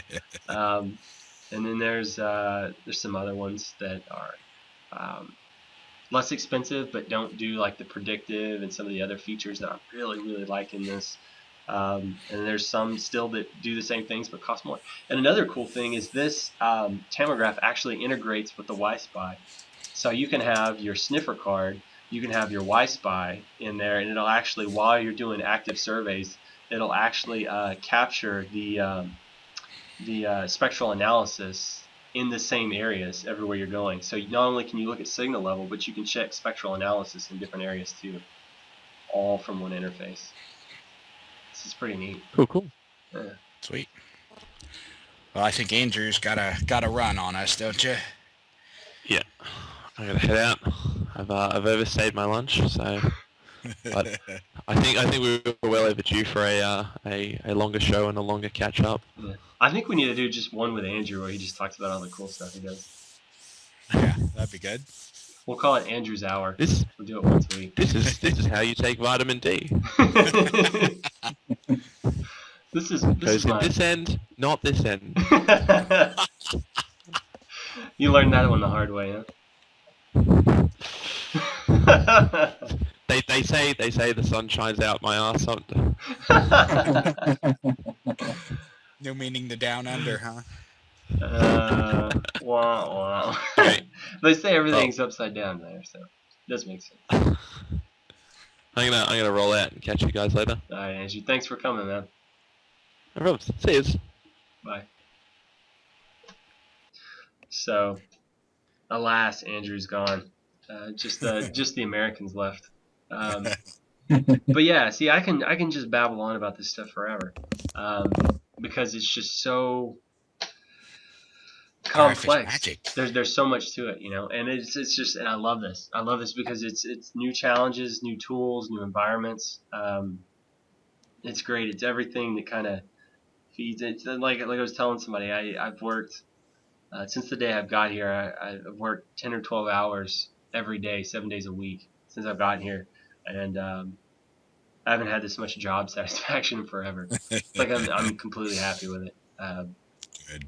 Which is great. I need to knock out this wireless project, and then I get to move on to just more cool stuff. You know, beyond that, I'm sure I'll get to do some interesting things with MFi, and I have no doubt there's going to be an edge router in there running the place, and you know, just all that stuff. all the pieces will come together. Yep. Speaking of edge router, I saw today, or they may have announced it sooner, but I only saw it today, was that they announced edge router PoE. Did you guys see that? Yeah, I saw that in their email, yes. Yeah, that was cute. So it looks like kind of like a 5-port. It's basically they took the regular edge router Lite and then added tough switch into it, right? Yeah, it's a tough switch with routing. Yeah. That's kind of how I looked at it. Yeah. So I know several folks who are doing, you know, camera installations, and they're doing tough switches, you know, just for the PoE clutter. Well, now if you could get an edge router, you know, there's one device at the premises that, you know, you don't have to have a separate router. Yeah, I can see this as a great little tower router too now. Yeah. You know, with the 5 ports, all PoE, you can power all your radios, your backhaul, and then your sectors, all from one device. I mean, where are people, Mike, do you know where people are buying these? Everybody I ever call, we don't have them. I get emails from a boatload of different vendors, and the regular edge routers haven't been on as many of them. I think I've seen them on like Microcom. I think Baltics had them a couple times. I just don't. I want to find one because I keep getting people, oh, I've bought it and I've tried it, but I don't understand it. So I just kind of, you know, threw it in the back. And that's, you know, I've heard that from about 5 or 6 people now. Hey, I wanted to try this. I got it, didn't know what to do with it. And okay, I moved on. Right. Yeah. There's just some critical features for me that they don't have yet. So, yeah, I have no interest in getting one at this time. I know the edge router. I guess my perspective on it is they're really trying to make it just a router, and I know from its Viata background, it's going to route, you know, really well. Mm-hmm. And it's going to stay really. And I guess the cleaner you keep it, the more solid it's going to be. But I don't know. You know, it seems like they're adding features in a little bit at a time, and the GUI is getting more complete, you know, with every update.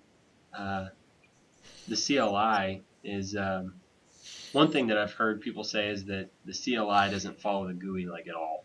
Like they're I've heard that from one or two people as well. That two entirely different animals. Yeah, I don't know. I don't know if I've heard this from anyone, like any operators that have used it, or if this was like a announcement, like, you know, back when it was announced that they said how it was going to be. But I was thinking that all the Viata feature set would be available in the CLI because it was just Viata's back end, and then they were just making the GUI to do whatever they wanted on top.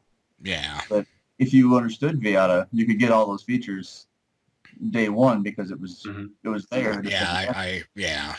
I know Viata's like firewalling capability is pretty good, but doing that command line it gets a little hairy. So I know GUI was really important. I think they made their own PPTP package as well that Viata didn't have. I want to say. So they're adding some stuff that doesn't exist in Viata, which is cool. Right. Yeah. It's, some things that people were talking about that they wanted was like a Mac Telnet type option, and Mac, I believe, said they're making one of those. They said that it's just straight, like, it's just a Debian or whatever back end. So if you want that badly, just load it yourself. But like, you know, I'm waiting for like MPLS and things like that. You know, that's going to be a project. So, you know, I don't expect them to have that soon because Viata doesn't have that, and MPLS is complicated. I believe I've seen that there are some open source MPLSs out there, but they're not that good. That you've got the traditional Juniper, Cisco, Alcatel type guys that have it, and then Mikrotik seem to have built their own MPLS because they had feature sets available before the open source guys had them. So either they licensed it from somebody else or they built their own. So this kind of seems to be what they're going to do here is license it from somebody else or build their own. And due to the price points, I can't imagine them licensing it for any reasonable amount of money. Well, and the thing with MPLS is everybody's like, well, you know, MPLS, you know, and people are like, well, I think I need it. Well, why do you need it? I want to do this. Well, you can already do that without, you know, doing MPLS. And the folks who are doing MPLS with, you know, very valid reasons are the big folks. Yeah. You know, the big carriers, the big backbone providers, and they're not going to use open source. They're going to use something that they can call somebody up at 2 a.m. and, hey, I got a problem. Okay, 20 minutes later, we got a bug fix for you. Yeah. Yeah, and the MPLS stuff, a lot of people, what I see, they're like, well, we've got one customer that's got multiple sites. So we want to do that. I was like, well, you know, I mean, why not just do a standard tunnel? And do a tunnel, do a, you know, any flavor of tunnel. Yeah, why redesign your entire infrastructure for one client that's got two sites? You know, it's going to work just fine with a standard tunnel. Just look at all of your options first. Don't just jump on the buzzwords. Right. Yeah. And then, you know, for a lot of things, you know, your standard tunnels are all right, but you know, as you're saying, you know, that, you know, a couple clients with a couple sites, but you know, like in my case, I'm looking at going for, you know, bigger stuff. Oh, yeah. A lot of clients, lots of sites. And it definitely makes sense in your circumstance. I'm not trying to say that, but it absolutely does make sense in your case. And then a lot of other cases I've seen some people doing, you know, or like sites in multiple countries, even stuff like that. It definitely has valid uses for that. Something else that you know, I like with those I can't remember the name. Performant networks, is that who it has those new like traffic management boxes that go at the towers? I believe that theirs is just based on some version of Carrier Ethernet, but someone else was saying that you know, with MPLS and MPLS TE that you can emulate a lot of that same traffic flow management stuff. I don't know. Yeah, I mean, MPLS has distinct advantages. Yeah. But in huge environments. Yeah.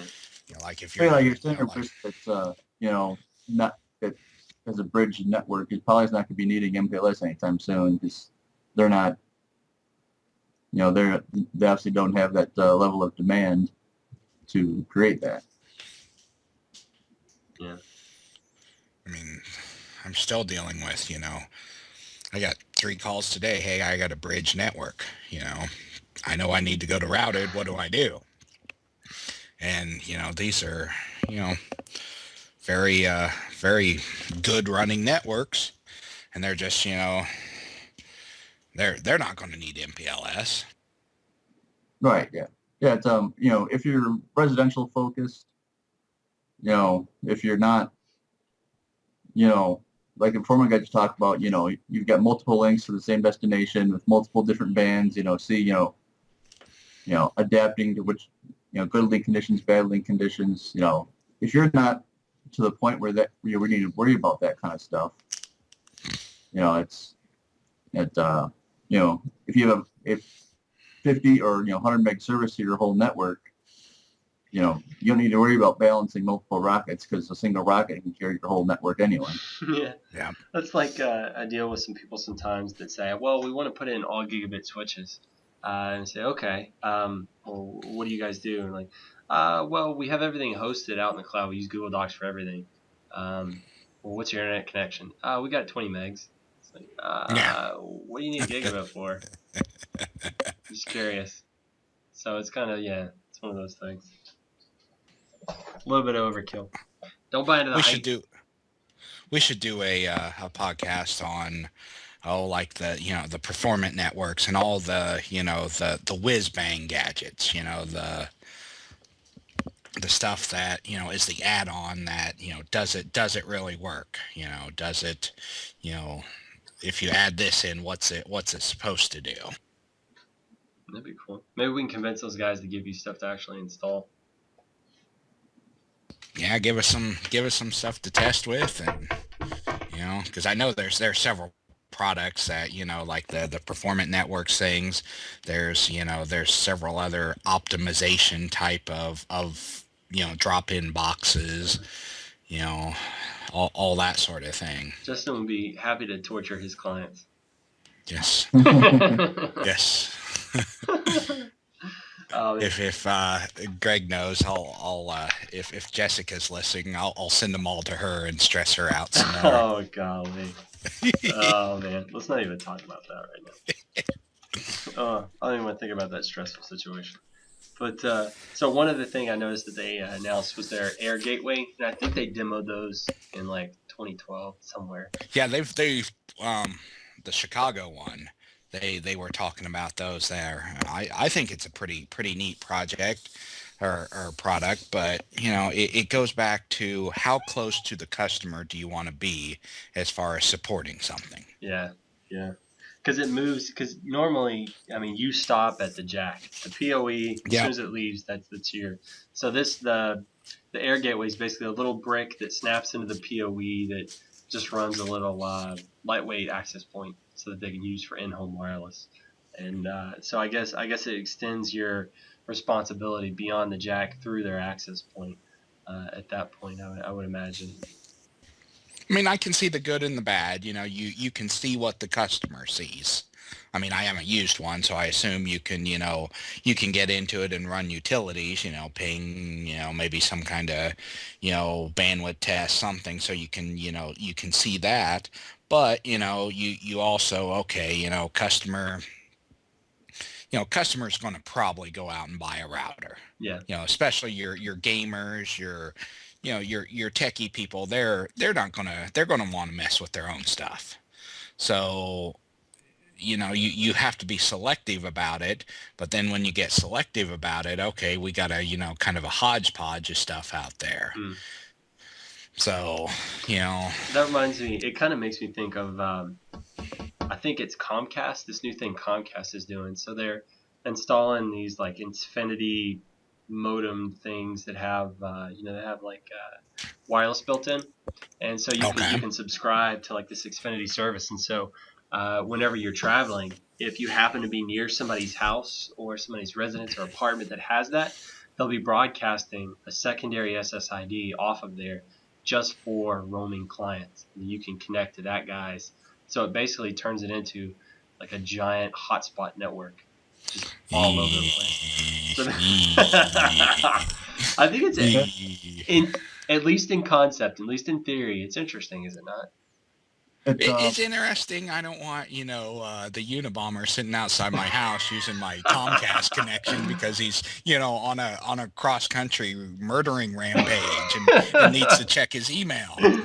That would be a hell of a commercial for him, wouldn't it? I see that kind of stuff rising up because you've got all these carriers that are now doing Wi-Fi throughout entire towns. Down there in Austin, you got Time Warner that said, well, we've got Google coming here, AT&T is trying to figure out how to do their gigabit. What we're going to do is, Wi-Fi throughout all of Austin for our customers. You've got Comcast doing the same thing some places. Cablevision thinks doing something similar in New York. So, like, in that case, it's like, well, now they don't have to deploy access points hanging off of their coax system.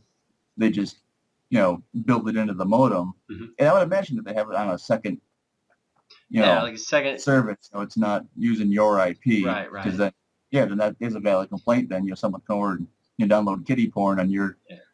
I'm sure. Or if it's not segregated, then I'm just gonna sit here and start sniffing all the traffic that happens to be coming across. Coming across my wire, I might as well look at it.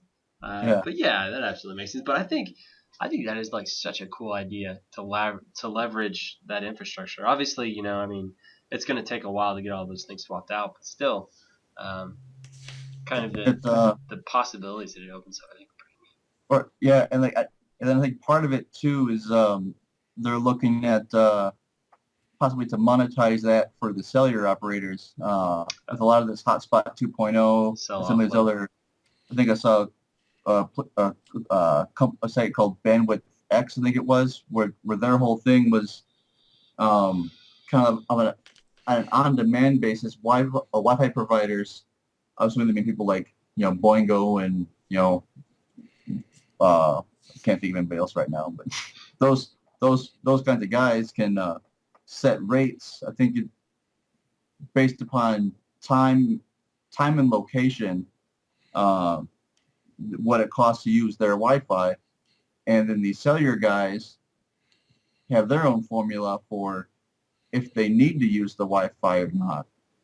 And it's supposed to be like a meeting place where if the cellular company needs Wi-Fi bandwidth in the area because their cellular network is overloaded, then through this service, they can automatically force phones onto supported Wi-Fi networks to relieve the carrier load. And then obviously, money trickles down, so your carrier, the bandwidth people, supposedly in Europe that cell offload's getting really big, and I think what a lot of what it does is they'll have hotspots in just random public areas, and they'll broadcast, or they won't broadcast. They'll have a hidden SSID that's vendor specific. So, Virgin Mobile will have their own hidden SSID that comes off of tons of access points. So if your phone happens to roam within range, it'll automatically associate and then start data offloading through that hotspot.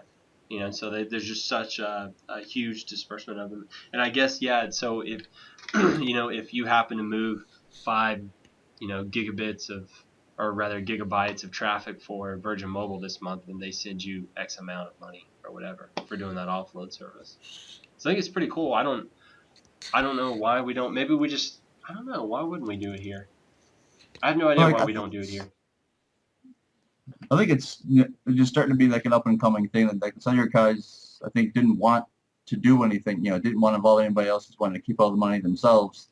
But then as bandwidth demand has just exploded, they're like, we can't keep up with this and not piss off our clients. Oh yeah, especially like in these arena environments, you see it for sure. Like it's high density. Until they started upgrading their DAS, their distributed antennas and stuff, cell coverage was virtually non-existent inside these areas. But then they get saturated so fast, just from people being in there, just the sheer density of phones, and just the constant stream of small amounts of data that it just overwhelms them. So if you can offload any of that stuff, these guys are just chomping at the bit for it. They're foaming at the mouth. Well, get off a plane at any major airport and try to use your your cellular data. Usually for the first couple minutes, you don't have anything. Yeah. Because everyone that that just got off the plane is they're everything's syncing back up. They're downloading new email, downloading new tweets, uploading pictures that they took while they were flying, and all that stuff's happening. And but in the Ubiquiti forum, there's a lot of talk about high density deployments in stadiums and things like that. And people were saying, why is anyone using their cell phone? There's a game to watch. Well, apparently you've never gone to a game, because that's what everybody does. Is they're on their phones, or watching YouTube videos, they're watching replays, they're taking pictures of their friends, and Facebook and Twitter and Instagram and everything else. Well, and I think we travel over here to the futon. The previous residents were happy enough to leave for us. So, the bar stool I was sitting on, everything's very temporary here. Just gotta have it completely settled in. So anyway, I think the phones can enhance the experience. Man, just been diving so much into this stuff lately. But there's a lot of vendors out there that produce apps that are value add. So I think what people, and who was it? I think it's the guy that owns the Mavericks. I think he said he doesn't want an app. And he's like, I don't want people coming in and staring down at their phone instead of staring at the game. And I think that's valid. But I've seen some vendors that can really add some. As Americans, we get so accustomed to everything, just being right there at our fingertips and just force fed to us. We want to drive through, we want to get that instant gratification. So we get so used to seeing everything in front of the TV with that instant replay and that's commentary. So some vendors, what they're doing is some cool ones that I've seen, especially for people like you, Mike. You would really like it. One of the apps I saw, on the phone, what it does is you can pull up the app, and one of the sections, it shows the ice hockey rink, right? So it shows the 2 goals, the lines, all that good stuff. But then it shows a ton of little pucks, and every puck is a shot that somebody took. And you can click on a puck, and it'll show you a quick instant replay of that shot.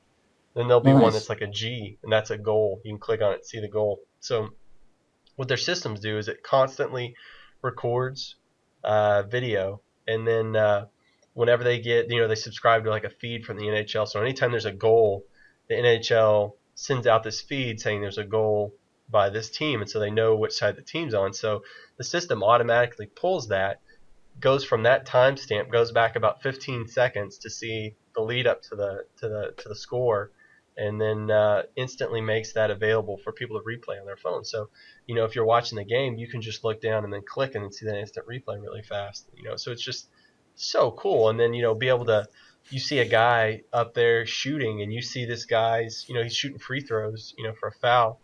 You can see how he performs against this team, statistics wise. How is he performing right now? You can just look at him instantly and see that. Or you see a certain matchup on the court, you have those stats of it. So I think it's value add. It's not something like you stare and watch it the whole game, but right, yeah. Or who's number 23. Exactly. I think hey, that guy's having a great game. I don't know who the heck he is. He's never played this game. Traditionally against this team, he's never played this game before, or just things like that. I think people, it's extra little things you can do to kind of entice them in. So it's something you can't get when you're at home. That's the idea. It's something that you can kind of enhance the experience.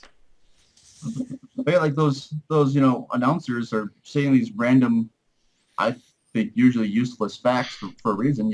Somebody wants to hear this. Yeah. The guy that wants to hear it, he will have that app and he will look up, oh well, how does he do against, he'll be able to delve further than just that quick 1 second, he has 37 at bats versus this guy. Okay, well.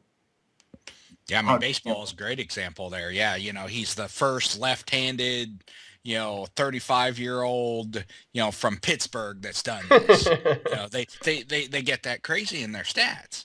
And, if you got an app that, hey, what's special about this guy, people will eat that up. Yeah, I think it's pretty cool. It's it's definitely interesting. And then I think you have to start out with a really good one like that. That's a framework that you can plug other pieces in, like concession stuff. So Yep. plug in a piece that you'll be able to order food from your seat, or they also have this thing called like Express Lane or something like that. So you can order from your seat, but then you can just walk up there and just pick it up and then go back to your seat if you don't want to necessarily have it delivered all the way to your seat. So just lots of cool things that you can snap in. But I think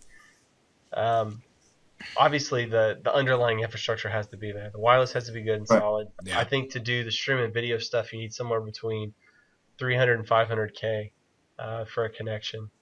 And so that doesn't sound like much, but when you get into an environment like that, it's the times 20, even times 20, then times 200. Well, if you think about it, our stadium being kind of small, it seats about 18,500 people. So you have that many. So times 2,000. Right. So not everybody's going to be connected, one. Yeah. But then of the people that are connected, only a certain portion are actually going to be active at any one point in time. Then, those people are hopefully going to be dispersed a little bit, so they won't interfere with each other, and then so you won't overload access points. So it's kind of this weird balancing act. But from the statistics I've seen from stadiums that actually do the in-app stuff, it gets adopted really fast. The uptake on people actually getting the apps and using them, because they're coming out with really cool ideas to convey, like incentive programs. So like, whenever I go to Lenny's and get a sub, I swipe my card and I earn points. It's going to be the same kind of thing in these stadiums. You earn points for all these different things you do with it. So they really are doing a good job of getting people to stay engaged, and integrate into your social media and all that stuff. If they're doing well at that moment, that pops up, you want to buy more tickets. Yeah, I'd like to buy, having a great time. Let's buy more tickets right now. Sure, man. Or hey, we've seen you've been here 3 times. Here's a bonus, Definitely. Loyalty program. I mean, it absolutely makes sense to me. And, to me, I've been trying to kind of get into the psychology of the whole fan experience, because I'm not traditionally a big sports guy. You can't work for a sports team and not get into it. I mean, it's that's just impossible, So whether I expected to or not, I really got into it. I'm really, what? I think half of it's just this place. Like, this is the biggest basketball town you could probably ask for. These people eat, breathe, and sleep this stuff. But you really can't help but get into it here. It's a lot of fun. I forgot where I was going with that. I started somewhere, and then the cat started jumping around. Confused me. Now, as like back to like wireless, applications with this, do you see a benefit in future wireless specifications for there to be more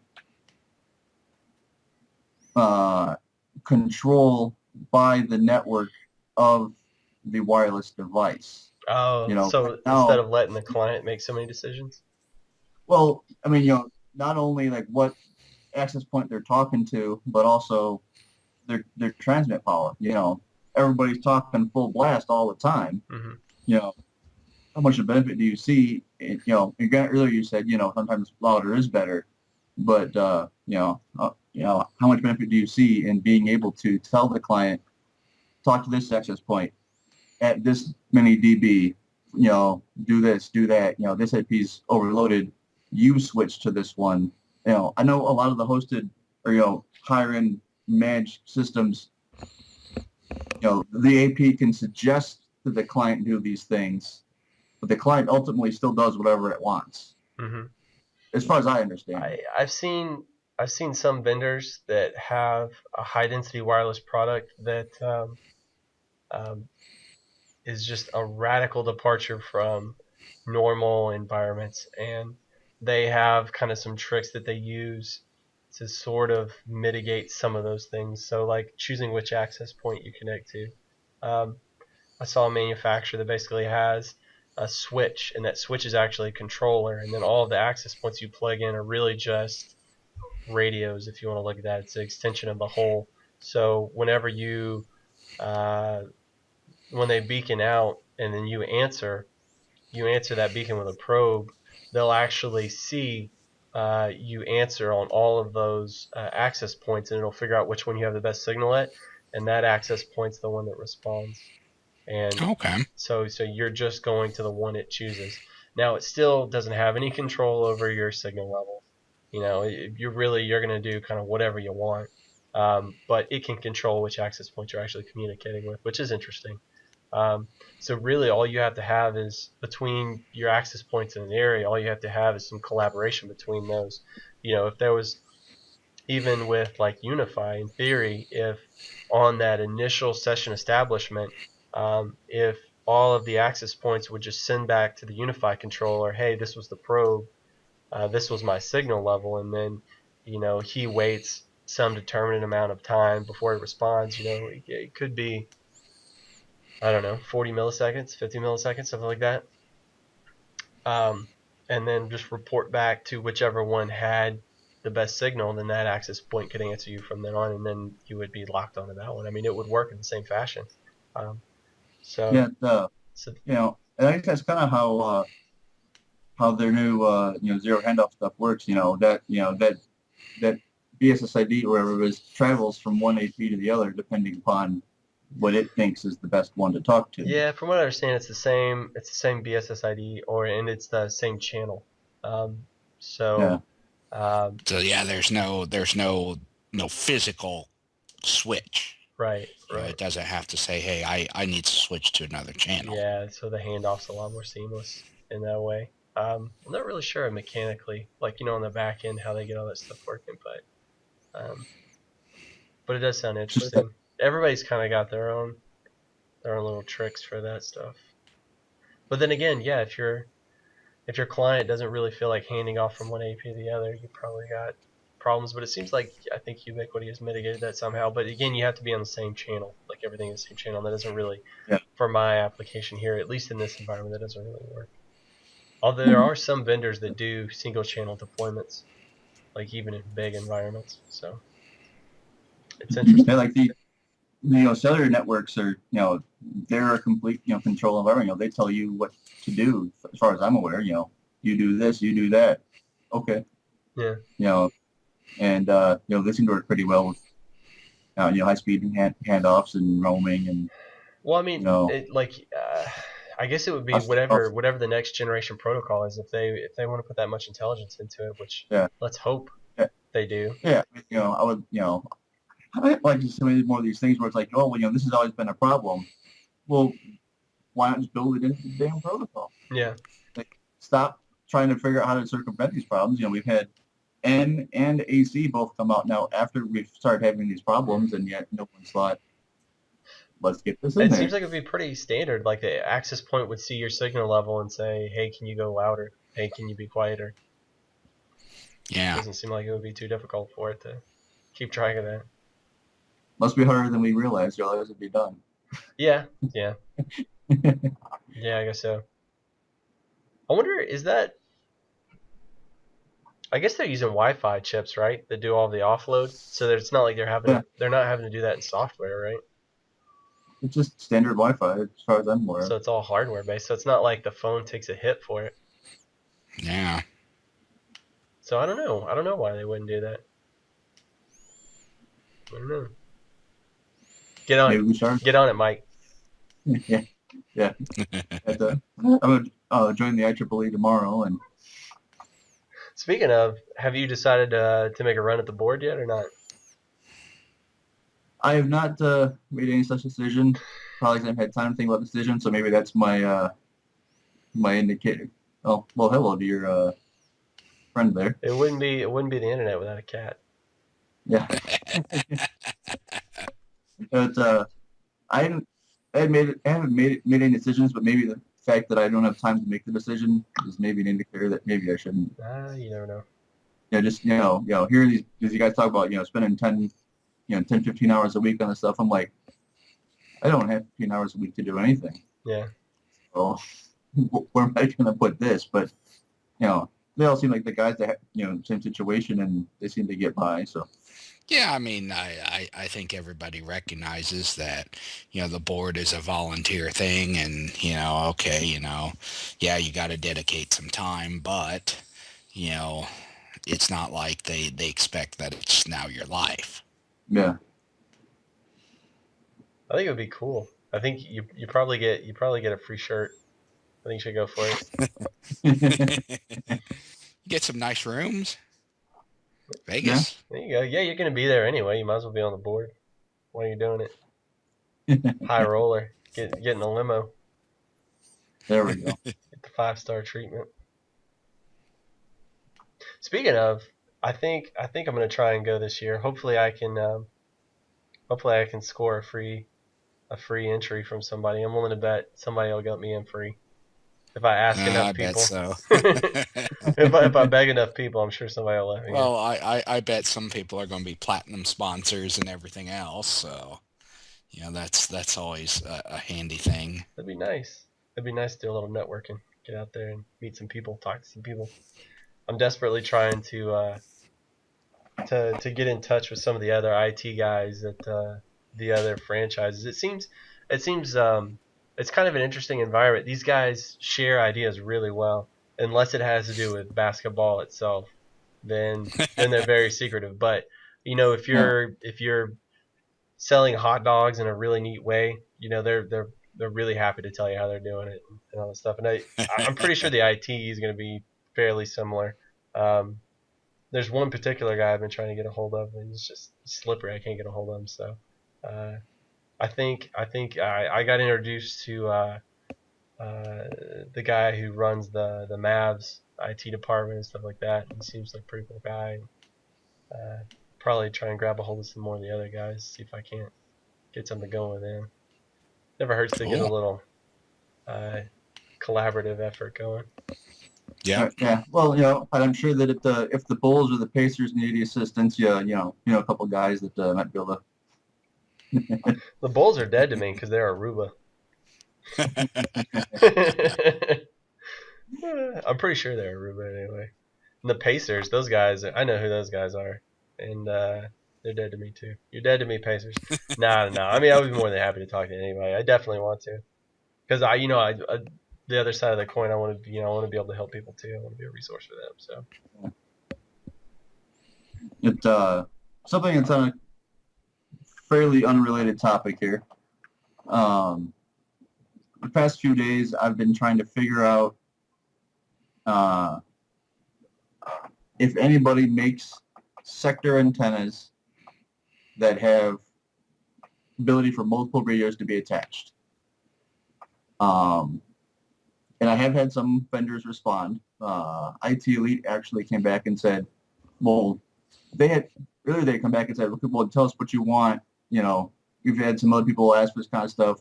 Give us more feedback as to what exactly you want this to be. If enough people want it and it's easy enough for us, we'll do it. like a dual band sector, is that what you mean? Well, various things. I've seen some that are dual band of 5 gig and 2.4, but my thought was, I haven't seen any 5 gig and 900. I haven't seen any that are just 2 5 gigs. Typically if you've got 5 gig, you're going for high speed line of sight customers. 900 is almost the exact opposite. You're trying to go through anything in the way. How nice would it be to just have one antenna? Because I'm starting to run out of places. Most places I go to, it's just one set rent per month. It's $150 a month or whatever. Doesn't matter what you put up there. It's been great so far. Just put up a regular antenna and away you go. Now we start to get more places where they charge you per antenna.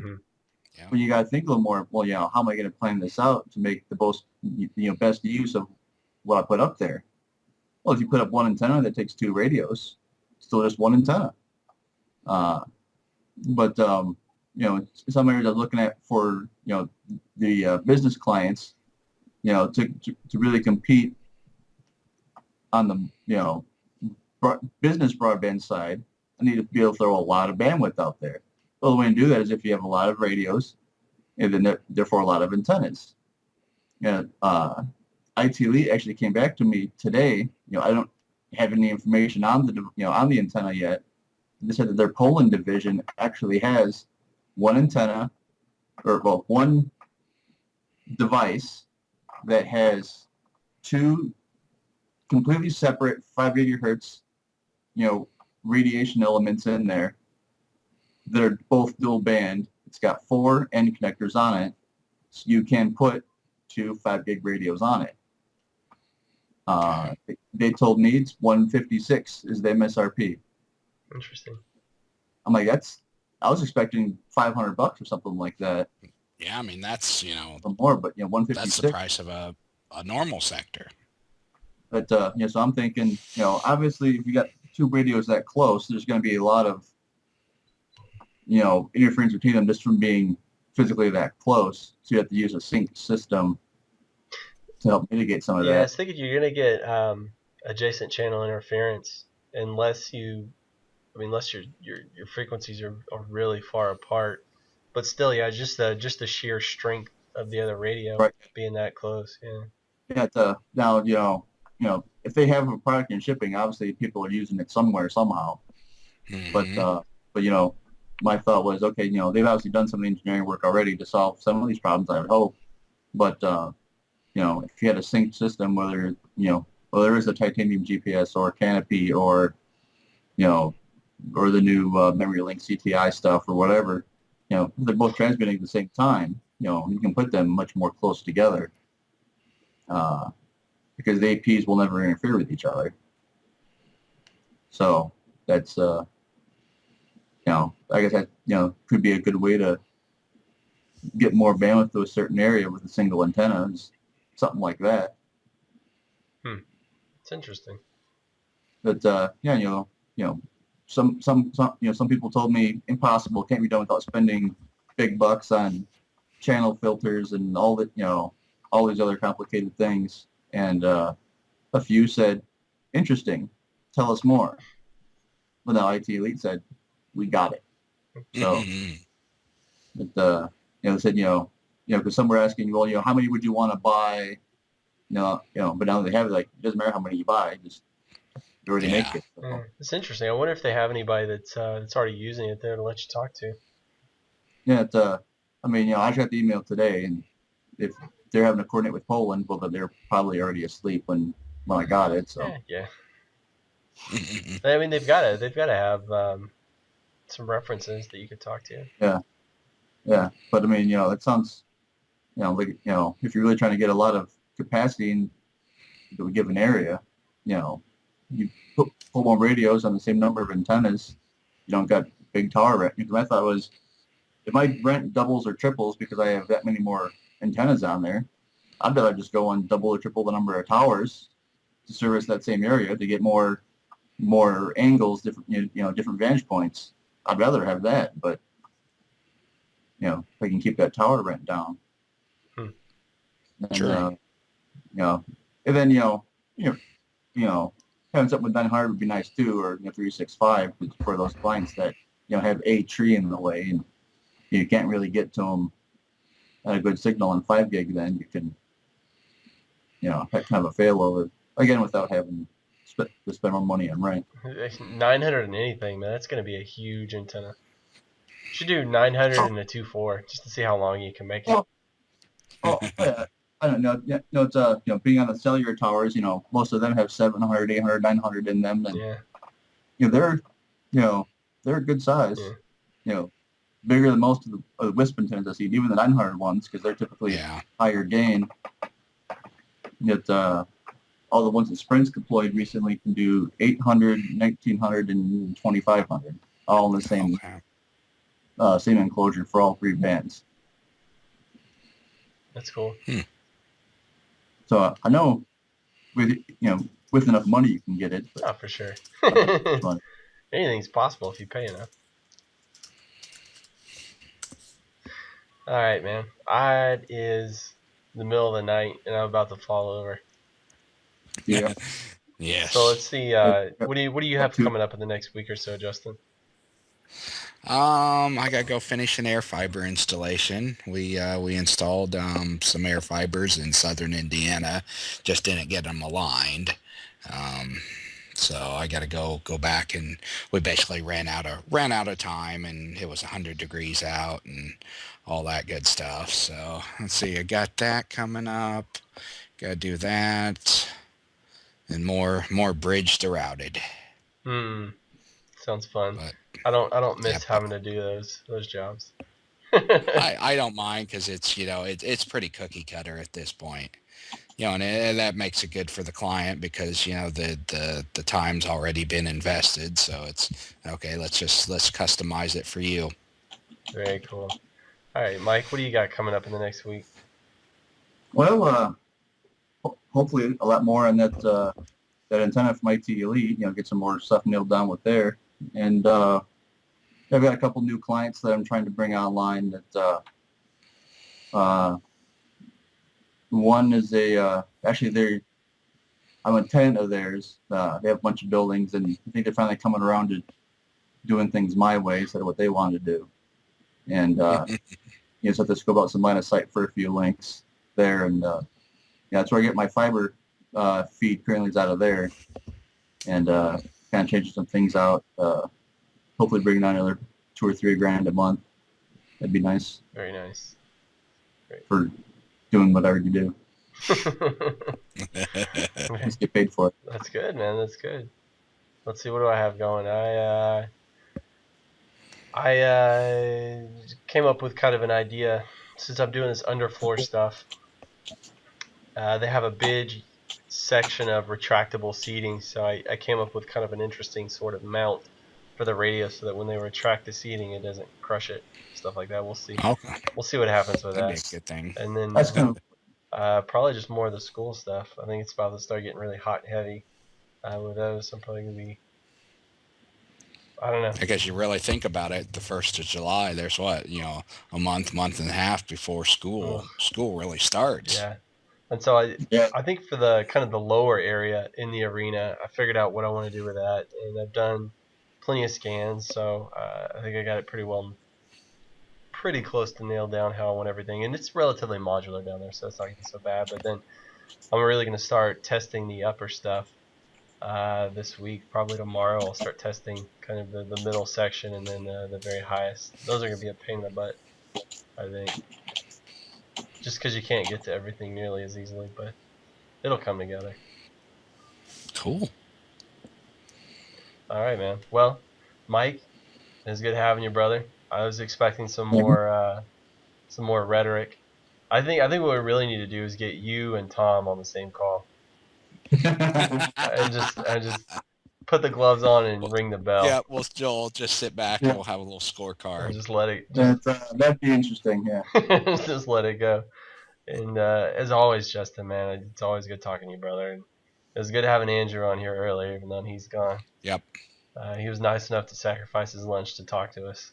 So this was a long one, man. This one's almost 2.5 hours. So we'll see if anybody actually makes it this far in the video.